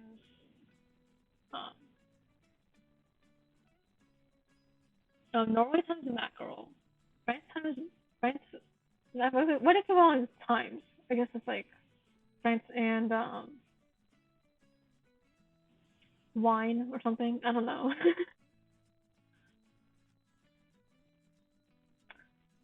Alright, Taiwan, born October 25th, sex bubble tea, sex to cook, and sex look at Japan's kawaii culture. Yeah, Hetalia is crack. That's the thing. Like, when you said crack ship, I was like, every ship is a crack ship. What are you talking about?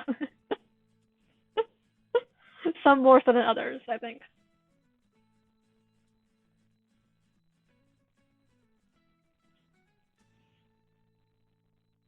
I like Taiwan's character design. I want to look like her.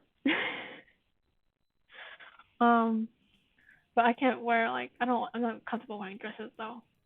But it's just so cute. She has a flower in her hair. So cute. She has multiple flowers in her hair, not just one. And also I'm with her with looking at Japan's kawaii culture. Bubble tea. See, I don't know. I don't know what the hype around bubble tea is. I didn't like bubble tea. And, you can kill me for it. When I tried it, I didn't like it. I didn't like the bubbles. Poor girl isn't recognized even by the UN because they don't want to risk China's wrath. Yeah. I mean, that's why, as much as I like to give Japan flack for what they did, Japan is doing the best job in, like, sticking with Taiwan. I mean, it's not so much out of the goodness of their heart, but for, like, not wanting to, let China be the end all be all because Japan's against China, so that's why they support Taiwan. Taiwan and Japan are not related. Taiwan is actually historically speaking, is a true ally power. In the sense that the people that were in charge of China at the time during World War II were the ones who were, had to flee communist China and start a government in Taiwan. So in actuality, the ally who was, the member of the Allies was actually Taiwan, not China. Just considering like who was in charge of China at that time during World War II. Because Mao Zedong became the president of China or dictator of China after that. Did you have the poppy bubbles or normal? I think I had the normal ones. I didn't like it.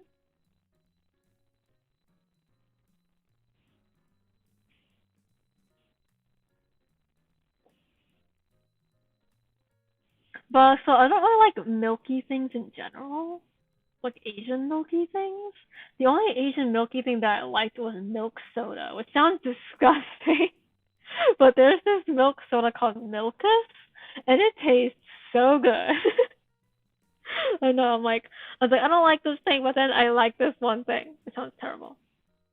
Yeah, the Nationals got the boot out of the mainland in 1949. Yeah. So, but they're the actual allies, though. If you really think about it.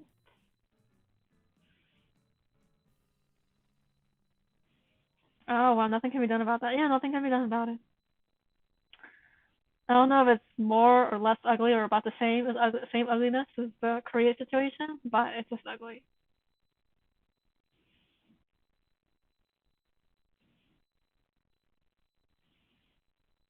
Thailand. Milk soda? It sounds really funny. It sounds disgusting though. I think it sounds disgusting. Dr. Pepper. I like Dr. Pepper. That's not milky. That's just Dr. Pepper. That's just a soda. I'm so glad you're not the only one. Yay, we can both not like bubble tea together. We can. It's us against the world, Emily. It's us against the world. All right, Thailand, or the Kingdom of Siam. That's where you get the word Siamese cats from. But anyway, his birthday is November 5th. What is that? Tom Yum Goong. What is that? Is that his favorite food? I have no idea what that is. Cooking sweet or hot food is his hobby. He likes to take care of his elephant Toto. That is so cute. And his vocal mannerisms are Anna and saying a lot of hums and ums. So I think the thing is like more of a Buddhist thing, not like Americans going I don't know. No, I think it's like isn't like Buddhist like chant. Kind of look alike and kind of not. Yeah. With Turkey though, you don't really get to see his hair a lot because he's always wearing a hat. And Thailand is still not as crazy as Denmark. Denmark has that like anime protagonist hair. Thailand is fun to be in though. In the anime. I don't know about real life. Thailand still has a king too. It's one of the few Asian countries that still has a king. Major Asian countries. And I will say, I will respect Thailand for resisting Western imperialism. They were one of the most successful at resisting Western imperialism. That's why they're still a kingdom. If you watch The King and I, and you show a little bit of that about the king. So I don't think Thai people actually like it. The Thai royals don't really like that movie. But yeah, that was the king at the time. It was just England trying to, sense it out and see if it's worth taking over and decide not to. My grandparents went to Thailand and got me two bracelets. One of them has an elephant charm, so I named it Toto after Thailand's elephant. Oh, he is showing anime, but only in the Elephant Club in Gaku and Hetalia, I believe. So like a very short moment. Yeah, they banned the movie there. Yeah, they do. Yeah, I'm pretty sure. Which I thought was so weird when Yuri on Ice, if you watch the anime, there's that Thai, his name is I think Pushit or something. Pushit? Pushit? I don't remember. And he was a fan of the movie.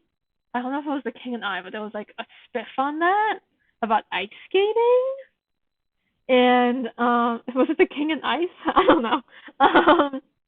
And like he was a fan of that movie in the in the in the in the in that universe, and so he like did a pitch it. That's what his name was, pitch it, and then he did a skating program based on one of the songs from that movie. So I was just like, I thought they didn't like that movie though. I mean, it's not really The King and I, but it's like a spin off. It was like a spiff of that though. So I was just kind of like, that's weird. King and I is underrated. Is it underrated though? Is it? I don't know. I mean, it's good, but it's not like that's something that would like parade around and say it's like the best movie ever. This is good for its time. It's good for its time.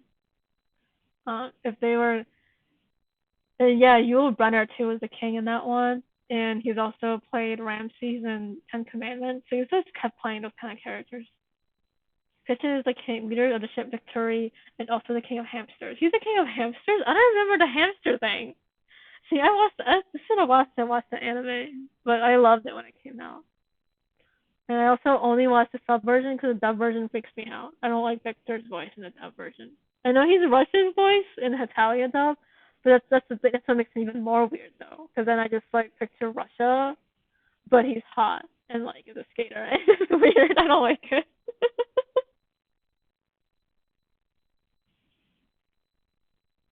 Thailand's so fancy. There's also a K drama that took place in Thailand. I think there's two. I think in the beginning of City Hunter, they were in Thailand. I'm pretty sure. And then there's this kid, not the anime City Hunter, but the K drama City Hunter. And then there's a K drama called Between Dog and Wolf, where a lot of it takes place in Thailand. All right, speaking of Vietnam is the Socialist Republic of Vietnam. September 2nd, creating objects, robotics, plant breeding, and voting. Yuri Katsuki is literally an inspiration for me. I even skate to a song linked to that Erosa competition. Oh my goodness, you're a skater? Do you skate like competitively? That is so cool. I had one friend who was a skater when I was in middle school, but I haven't been a skater since. So that is so cool that you are a skater. The elephant is cute. He must be sad they're endangered. Yeah, it's so sad. But I think Thailand's like working to preserve elephants. Yes, I'm so happy she's a girl. Yeah, I'm happy she's a girl too. Vietnam's a tough girl. And somebody a long time ago requested a core Viet video, and I'm planning on doing it, but I don't know how. I don't know where. So it's just in the backlog, but it's gonna happen. Anyway, yeah, I'm so glad that Katsuki Yuri is inspiration for you. I think the crazy thing about sports is that mental health is a huge part of it, and like figure skating especially is such a huge part because you're like pouring yourself out there, because it's like an artistic expression, and so like it's just so hard to do it well if you're like not in a good place. It's so hard. That's how I get it from just watching like the anime or even just real life athletes. So like Gracie Gold, I was a big fan of her, and I hope she's doing well. But she struggled because of her mental health, and she had to end up taking a break. So poor girl, she must still have some horrible memories from the Vietnam War. Yeah. Speaking of musicals, they're sort of problematic, but I love them anyway. Like King and I. The musical that I think of when I say Vietnam is what's it? The what's it called? It's the one that they made. Miss Saigon. That's what it was. Miss Saigon. Um, I love that musical. I really do. So yes, that's also what I felt. Yeah. Miss Saigon, it has beautiful music. If you love Les Mis, you'll probably like the music in this one. You might not like the story because the story's a little bit problematic, but yeah. If there's one character that you can change genders, who would it be? I don't know. I like them all. I don't think I would change anything because I just like it the way it is. And I mean, I thing about me is I can't judge Himaruya for like putting so many guy characters because whenever I make stories, I have a hard time making girl characters. I don't know why. I don't know why it aggravates me, and maybe it's because I'm a girl. So like I don't know, like I'm just like I don't want her to be like flawed in a stupid way, but I don't want her to be perfect. That's dumb too. So I'm just like I don't know what to do. So I just keep making guy characters, and eventually like my story is just like 100% guys. And I'm like, what's going on? I don't like this. So bye, Anita. It's okay if you gotta go. So yeah, I mean, if y'all have any tips on making girl characters that actually work, hit me up. Because I'm terrible at it. It's so sad. I only have like I can count with my hand with my fingers like how many good girl characters I've designed and like thought of. I mean, not like designed and drawing, but like what they're about, what their story is. It's just so sad. I've seen America and Vietnam together, but I don't know about those days because of the Vietnam War and the atrocities. Oh, bye. Yeah. I mean, I feel like the only way I would do it is that if there was like a fan video from like Miss Saigon with America as the male lead and Vietnam as female lead, that would make sense. But like I want to be a hardcore shipper. It's weird. But it's also technically in that sense it would be also be weird to like ship Ozhan because So the Austrian-Hungary, the relationship wasn't really that great from like a historical standpoint. I'm the opposite. I have an easier time picking girl characters. Yeah, that's interesting. I mean, thing about me and my guy characters though is that I just like make guys that I like that I would like in real life. So like they're not realistic necessarily either. And I'm probably get roasted for my guy characters too. So sad.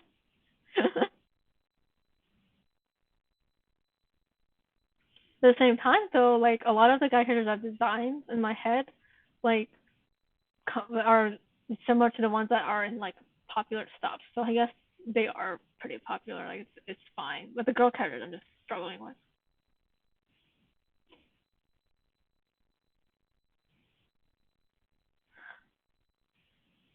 All right, Republic of Korea, 대한민국. My characters I can read. His birthday is August 15th. I think there was controversy about him having a birth year, but that birth year was removed, so that's no longer a controversy. His favorite food is kimchi. He likes to draw. He likes to invent. He likes to play handheld video games. He likes to watch dramas. He likes to study abroad, and he likes the internet. When I watched the musical in New York one summer, American Vietnam were the first thing that came to my mind. Yeah, yeah. I mean, I feel bad for her. I think his name is Chris. I think the main guy. I feel bad for him because like in the opera that the musical is based off of, which is Madame Butterfly, the American character is a asshat and like not worth pining over. But like Chris was really not a bad guy. Like he and Kim were just given a bad hand by the fates, and it's just a tragedy. His handbook is a controversy. I agree. I don't like his handbook. I will put that. I do not like his handbook. I disagree with his birthday before March 1st for his birthday. Yeah, I mean, if that's what you think, I think too. Yeah, the Samuel now, the Yuguan I think you're talking about. Yeah, it's a big. It's the March 1st is actually anniversary of a very big protest that a peaceful protest, I should say, that that I think is a Japanese stereotype about Koreans. March 1st is the anniversary of the protest, a peaceful protest that was led by several students, including Yu Guan-soon. Yu Guan-soon is like the face of that day, and it was against Japanese occupation. The Japanese responded with a lot of police brutality, military brutality. I should say it wasn't police, it was military brutality, and yeah, she died. She was arrested and she died.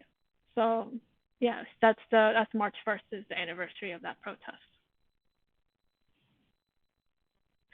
Um. So yeah. So yeah, the I mean, my parents lived through a lot of protests when they were growing up, but they were not alive during March 1st because that was like the 30s. But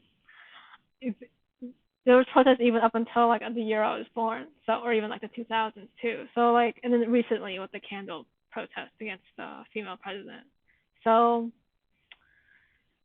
it's just a lot. The thing about protests is that there's no really way for them to work. They're not really that effective. You know, it feels great when you're in a large group of people and it's great, but like yeah, the hanbok is mix of feminine and masculine, which is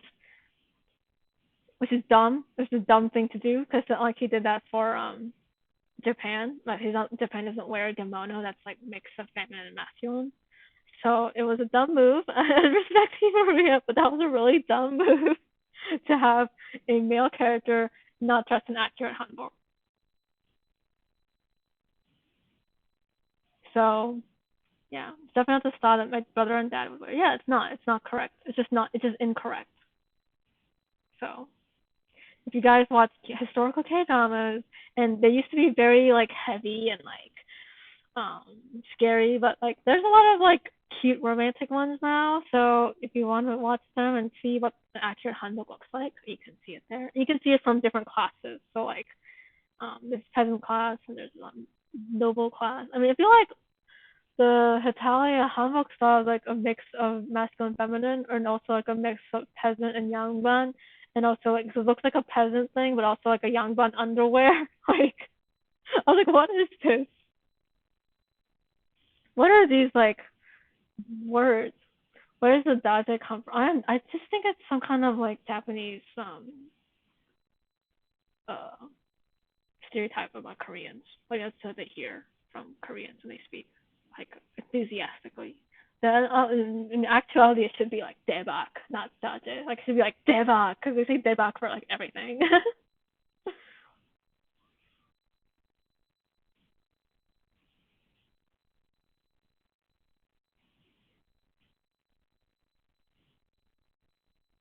Bak Jung Hee, right? That's what I'm talking about. Um, my parents were born in the late '60s, so around the same time then when your parents were born. So yeah, my dad actually did know what happened in Gwangju. I'm talking with like Korean American people, and y'all and everybody else is not like Korean or like what is going on. My dad knew what happened in Gwangju too when that happened, which was like the massacre thing. So yeah, I feel so bad though, cause like when the protests were happening in America, I was like, well, it's not as bad as what happened in Korea in the '80s. And like, but we don't want it to be that bad though. Like it's so bad, it's just not that bad, which it should never be that bad. So yeah, like if it ever gets that bad, it would be horrific. So not much of a generational difference. Yeah, but the '80s were different. Were still kind of different. Gwangju was messy. It was so messy. If you guys who don't know about Gwangju is this thing that happened. What year was it? There was like this protest against the government, against it was after President Park. It was President John Duhan, who was actually a military dictator, and it was the year 1980. And from May 18th to May 27th, there was a massacre of the protesters. Like they shot them down, and there was actually a Western photographer. I think he was. I don't remember if he was American. I think it was Dutch. It was a Dutch photographer that photographed everything because he was like able to be there. It was 1980. It was 1980. It was insane. Like people just like got killed. But yeah, a lot of other people got shot after that. But Gwangju was the moment where like a lot of people died, and like they kept it under cover. Like in Korea, most people didn't know what happened unless you had family from Gwangju. No, he was German. Was he a German? Oh, maybe he was. He was a German journalist, and he took yeah, and he was like so done. He was so done with the government corruption because he like saw what happened with like World War II and shit, and he was just like, this is bullshit. Like, um, yeah, I think there's a movie about it, the taxi driver or something like that.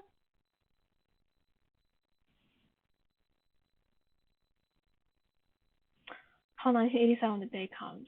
I don't know what happened in '87 because I know like Guangzhou was so much bigger. Like it was just like people got killed and like they just like paved the streets over people's bodies. It was that bad.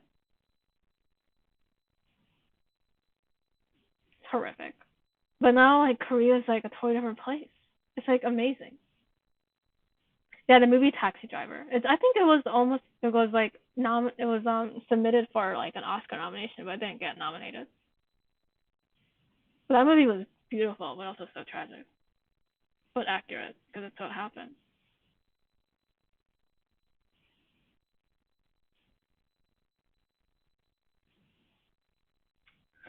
All right, enough with the Korean history. So there's Macau. Risingman. Risingman is like what's Risingman is confusing because he's kind of like an important historical figure early on, but also like later. Okay, bye Neil. See you soon. Um. Anyway, Macau. Macau Special Administrative Region of the People's Republic of China. You don't know his birthday. He likes tea. He likes to gamble again, and he likes to cook, and he likes to make toys and textiles. So the gambling trio would be America, Monaco, and Macau. Macau is kind of the Las Vegas of Asia, kind of.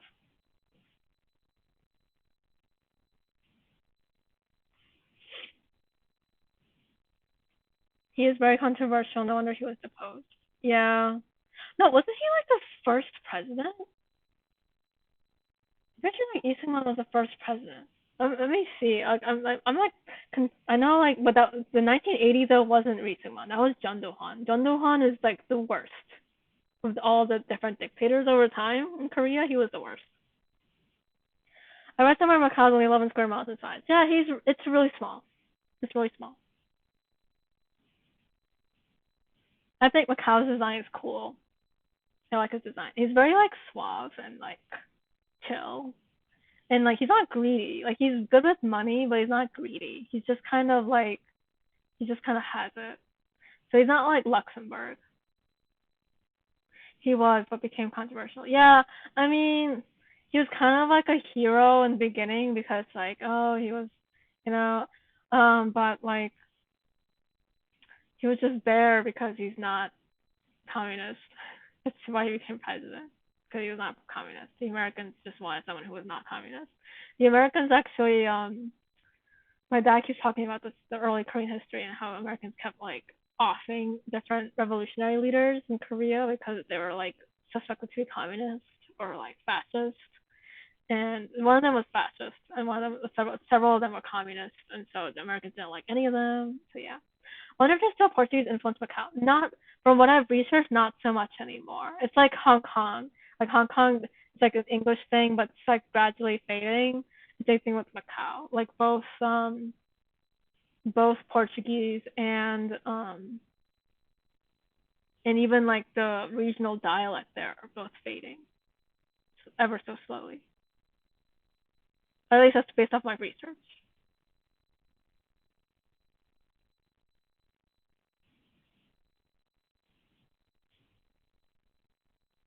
I mean, China's kind of been cracking down on their territories, so it's just that's just what happens.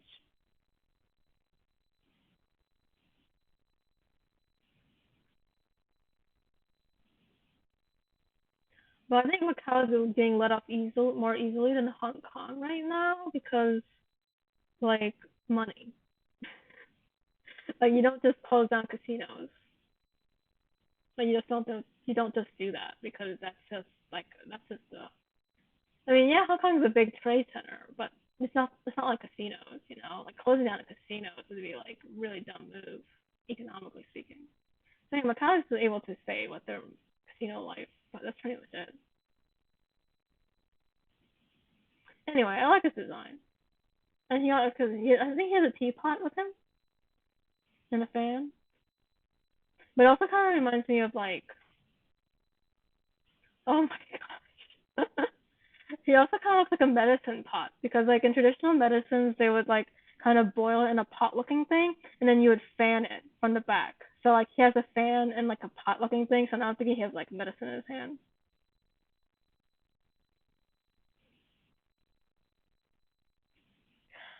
Uh, maybe I just like history. Yeah, I mean, a lot of what I've learned is from my own research or from like watching a lot of things or reading a lot of things.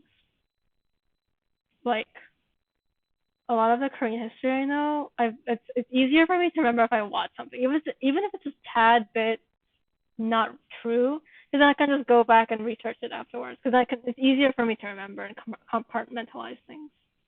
So if you wanna know your history, that's one good way of doing it.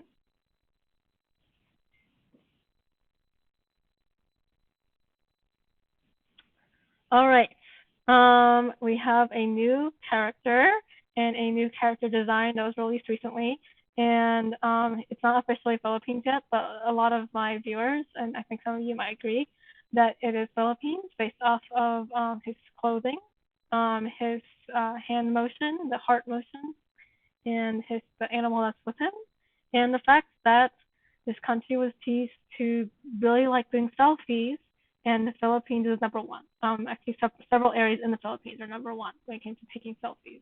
So, we're not much else is known about him though, other than that he's Philippines probably, and he likes to take selfies.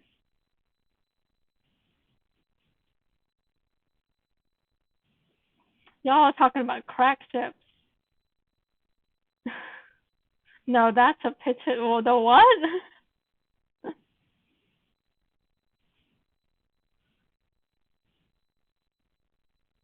Is this character going to be in new season? I don't know. I hope so, but he's definitely gonna be in webcomics for sure.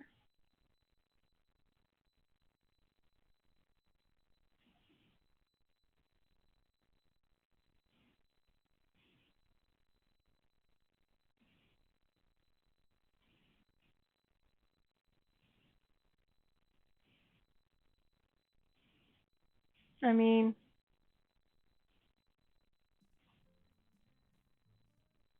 selfie stick and hamster mouse, pitch it, definitely pitch it.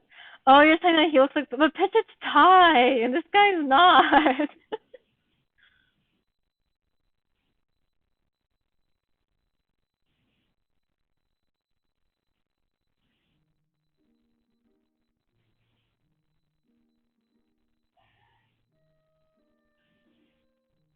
I wonder if Philippines would be aware of all the Filipino actors and the like these days.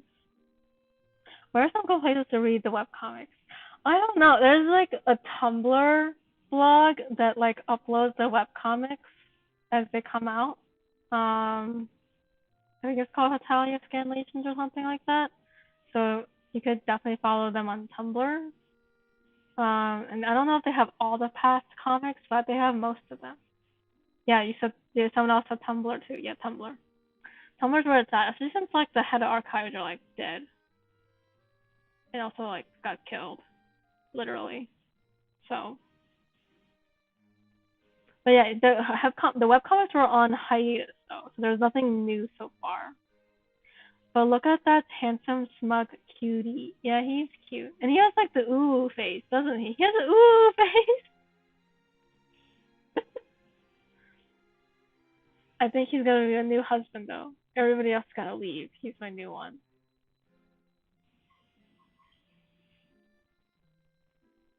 I don't know if I think they go American student history together. I mean, I hope that they can move past the past, but I wouldn't judge him if he didn't like America, because that's just the fact.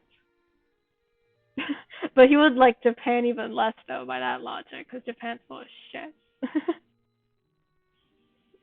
So, by that logic, he would like Japan less.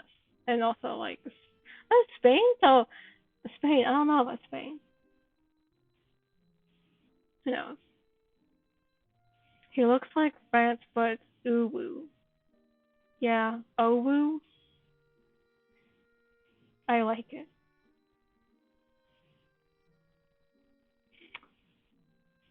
Alright, finally we got to the Oceania area.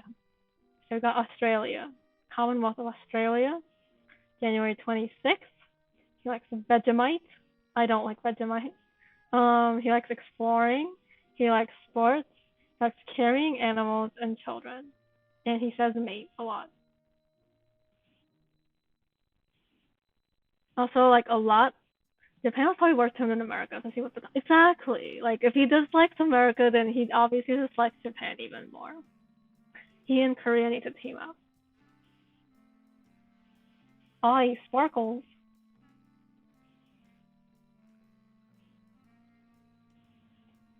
Try to do my best Australian accent. I can't do the Australian accent. Australian. What's my opinion on North Korea?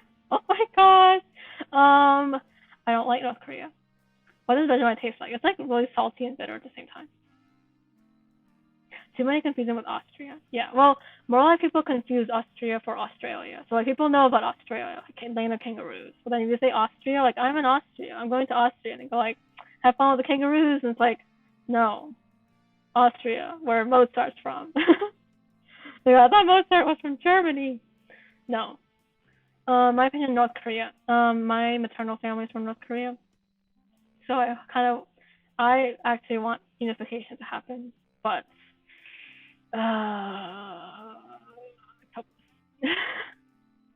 But I don't like them. I don't like them, and I don't underestimate them. So, and a lot of people do, but I don't. Don't underestimate them. They don't have a lot of money, but what money they have, they put into the military. So yeah, their names have different roots. Yeah, yeah. Do they? Do they? Cause I think both Oster come from the same place. Cause like Oster means west, right? Let me see. I might be wrong. I know like Austria's name is Österreich. Um, Let me look at the etymology. It is both a continent and a country, which is really cool. Oh yeah, it's a different. You're right. It's a different thing because Australia means southern from the Latin australis, which Austria actually comes from a Germanic word, meaning west, like Western Kingdom. So yeah, it is it's different words. You're right.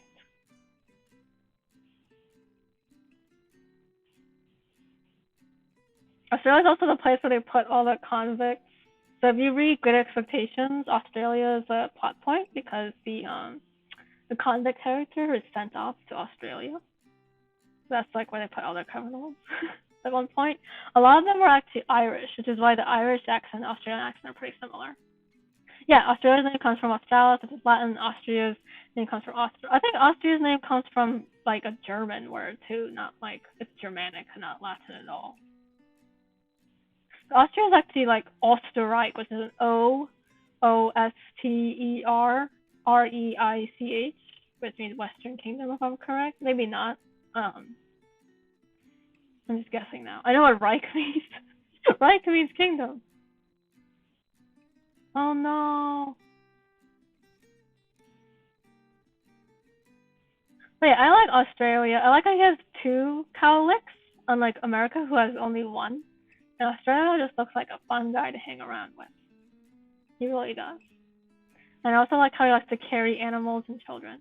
I do feel like Australia would have been more wild and dangerous considering it was a place for Britain to dump their criminals due to lack of space. Yeah, yeah, it was. I like how he likes to carry animals and children because it's kind of like a spoof of how almost all the animals have pockets. Even like the extinct animals now. I think it's extinct now, but like there's like a cat looking like a big cat in Australia. There's like they found fossils of it, and it had pockets. It had a pocket. So like almost all the Australian animals have pockets, and it's so funny. I'm surprised Australia doesn't have a pocket himself. I just wonder to see him in Austria, the curl. Yeah, I saw a funny fan art with him and Austria together, and Austria looked really displeased, and he was holding like a koala toy, and Australia was just like really happy because he's always happy. I feel like banging my head. Oh, because you lost your thing. I know. That's why you have to like save all the time. So annoying.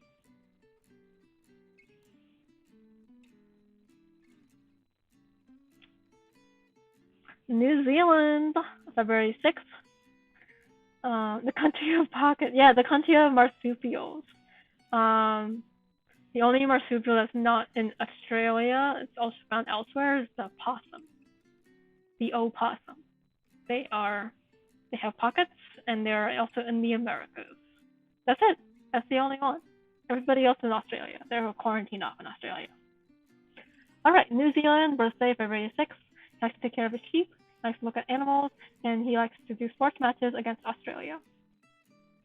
I also noted that New Zealand was known for its sheep. I said that before, and they also filmed the Lord of the Rings films there, and they also filmed the Narnia films there. Yeah, Vikings. I like New Zealand's design, but he also kind of looks like a hotel worker, like the hat and the uniform. I know. The bushfires. I saw so many sad pictures of burnt koalas. Country Wonderful People and Prime Minister Jacinda Ardern. Yeah. I like how New Zealand's hairstyle is like a sheep horns Like that's cool, but like, how do you do that? Like England, they have thick eyebrows. Yes, they do. England thought they're big brother for no reason.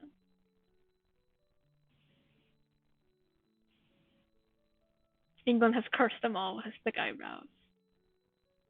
Kind of look like a sheep. Yeah, exactly. Like his hair is like sheep horns. And then he has like a shepherd like staff. But he also looks like a hotel worker. The country of devils? What? What do you mean? I always want to visit New Zealand because they have like a little like Hobbiton like attraction now. It looks like the Shire, and I want to see it. I want to see the Shire. I want to go inside Bilbo's Hobbit hole and just live there because they'll kick me out.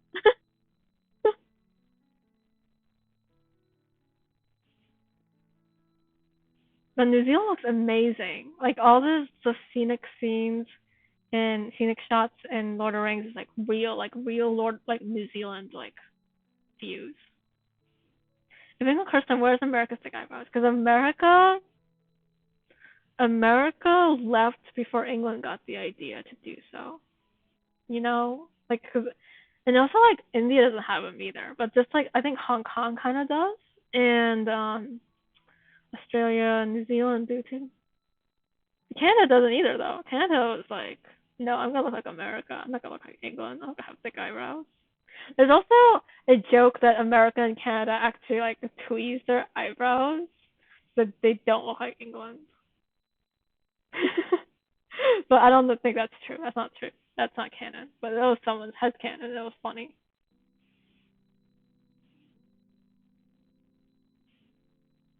Y, Principality of Y. She's a micronation. Birthday November 15th. She has no sure, he got himself a lot of things to the Lord of the Rings. Yeah, he can thank Tolkien for the thing. Yeah, but I think he should thank Peter Jackson more so than Tolkien because, like, I mean, Tolkien is still like without Tolkien's books, it wouldn't be there. But like Peter Jackson is the one who like chose New Zealand as a location, so it's great. I love those movies. So I think Lord of the Rings is definitely better than the Hobbit movies. Oh well, I wish I could see like an actual like what Peter Jackson really would have done without studio interference with the Hobbit. Yeah, you love Y. I love Y too. She's so sassy. Like she's so sassy and a bit of a know-it-all. But I like how she told Sealand where his place was. She likes painting. She likes fine arts, and she likes performing arts. Um, her the people who started Y, it's the family that started Y. They actually do know about Hetalia. So the guy who started it actually drew a fan art of Y. So yeah, that's cool. Yeah, she's gonna get too intense. Yeah, she's pretty intense. I didn't put Saborga in the slides, but Saborga is funny too. And how he interacts with Y. I love her sass. She's sassy in a good way. Yeah, she's sassy in a good way, unlike Sealand, who's bratty and not bratty in a good way. What? Who is bratty in a good way? I think I don't know. I don't know who is bratty in a good way, but it's not Sealand. Y is just like sassy. Like if it was like I mean, she's just using that her humor. And he did a good job. He panned her. Yeah. I like her hairstyle. I like how she's sitting on a paintbrush like it's a broom. She's like, I'm gonna be a witch, but like a paint witch.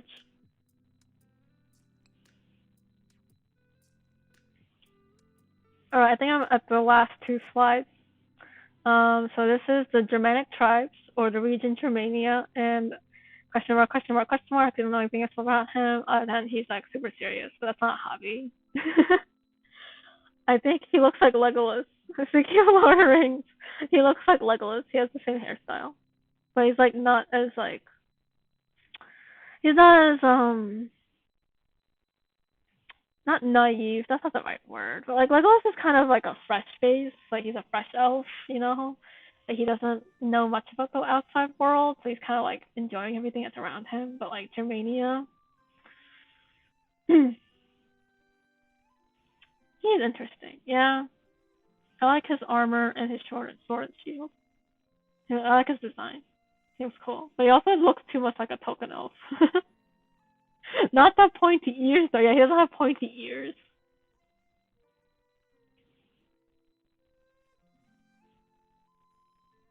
But I bet he wants to have pointy ears. But like Germania definitely believes in elves though, because like he's like from the pagan Germanic tribes. Long blonde hair that flows in the wind, surrounded by blood on the battlefield. Yeah, that's a romantic image, but also not because that's scary and bloody. I like how he's so serious. He also like clearly loves like his children. I think it's canon that Prussia and Germany and the people are all his children, so it's clear that he cares about them. I like ships, but it's up to you. It never goes better. Yeah, I mean, you said it was like a fanfic with Dogmark, right? I think Sweden and Finland being a ship is kind of should be a thing. Anyway, I wonder if Germany and Prussia are sons or grandsons. Yeah, when I said children, I meant like in the generic sense, like descendants, offspring, children, whatever. So I don't know if they're like officially like grandchildren or if they're children. Unlike with Rome and Italy's, they know that he's Grandpa Rome and they're his grandsons. But yeah, he is serious in contrast to Rome. Yeah, he is. Um, yeah, because the thing about Germania and Rome is that they're different. Because like when Germania talks about cute ones, he's talking about his children, and Rome is like thinking about like ladies. So like it's clear that Germania is attached to his children, even though he's so serious and scary. Also, if he cut his hair, he looked just like Germany. I ship two then. Yeah, but it's kind of weird if you're like having a relationship with your dog. I'm sorry. Also, like Sweden and Finland are gonna leave. You're gonna make it a tragic thing if it's Sweden. Anyway,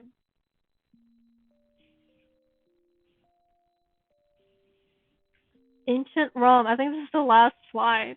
We've like spent 4 hours talking about Hetalia characters, and we didn't even talk about all of them. Um. So yeah, this is ancient Rome or Imperium Romanum. Doesn't have an official birthday, though he should have an official birth year. But Romulus and Remus starring in Rome. Um, he doesn't have. We don't know his favorite food. Yeah, no, not food. Dogmark. Yeah, yeah. Stockholm bloodbath into account. I mean, things though like you don't want to like limit people's ships because like this thing happened because like there's ugly things between every country. If you just name two countries, you'll find something ugly between them. That's just the way it is. So if someone ships it, that's fine. But if you don't ship it for that reason, that's fine too.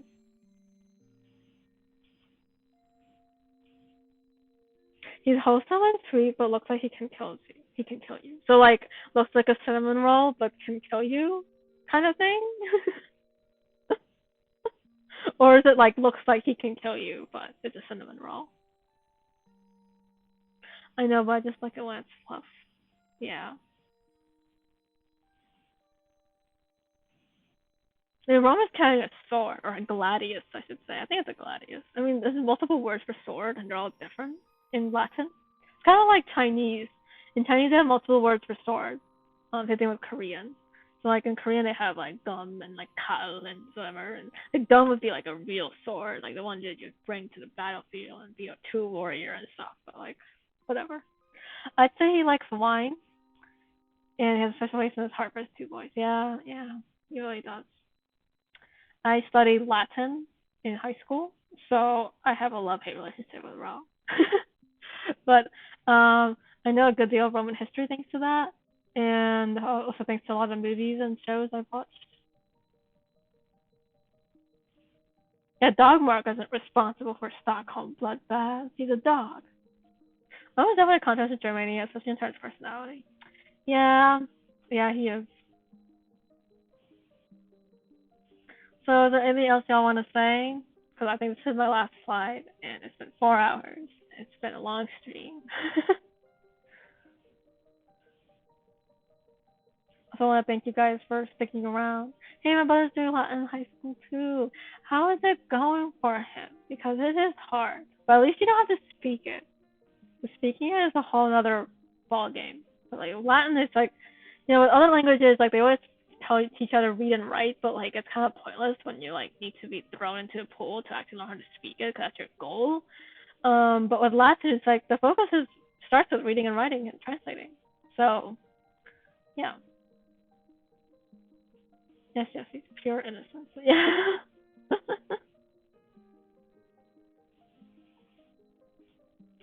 Thing about Latin though is that like once you learn it, the other Romance languages you can read them. Just in general. I mean, there's some words that might be a little bit off because of time and changing of meanings, but like generally you can guess what the words mean. But you're not gonna learn how to speak it easily because like the pronunciation is different. So like I learned Latin and French in high school, and then I tried to take Spanish in university, and then I dropped the class so fast because Spanish, when I read it, I know what it says, but I can't read it. I can't read it out loud because I'm gonna pronounce it like it's French or Latin, and I'm gonna be laughed out of this classroom. So I was like, I'm gonna drop out. I'm gonna take French again in college. So yeah, that's my story.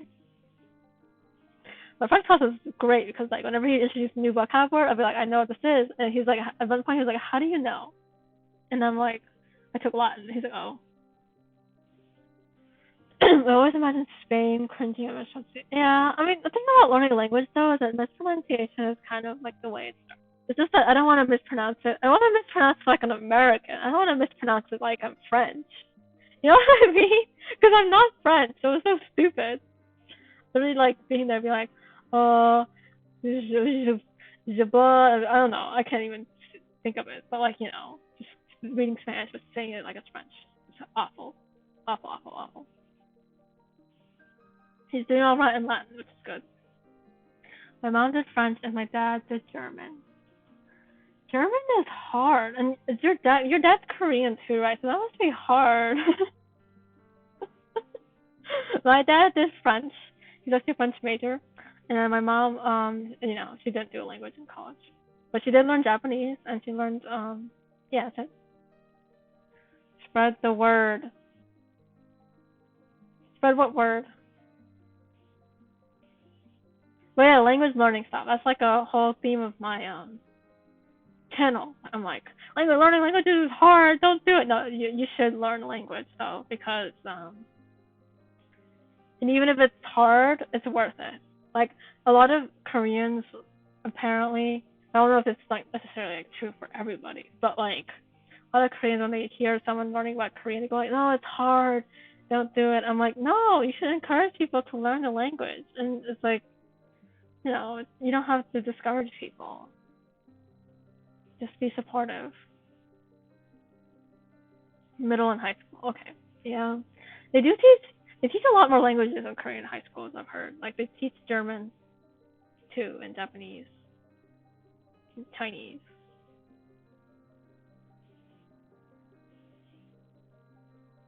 The link, it's the mustache trio.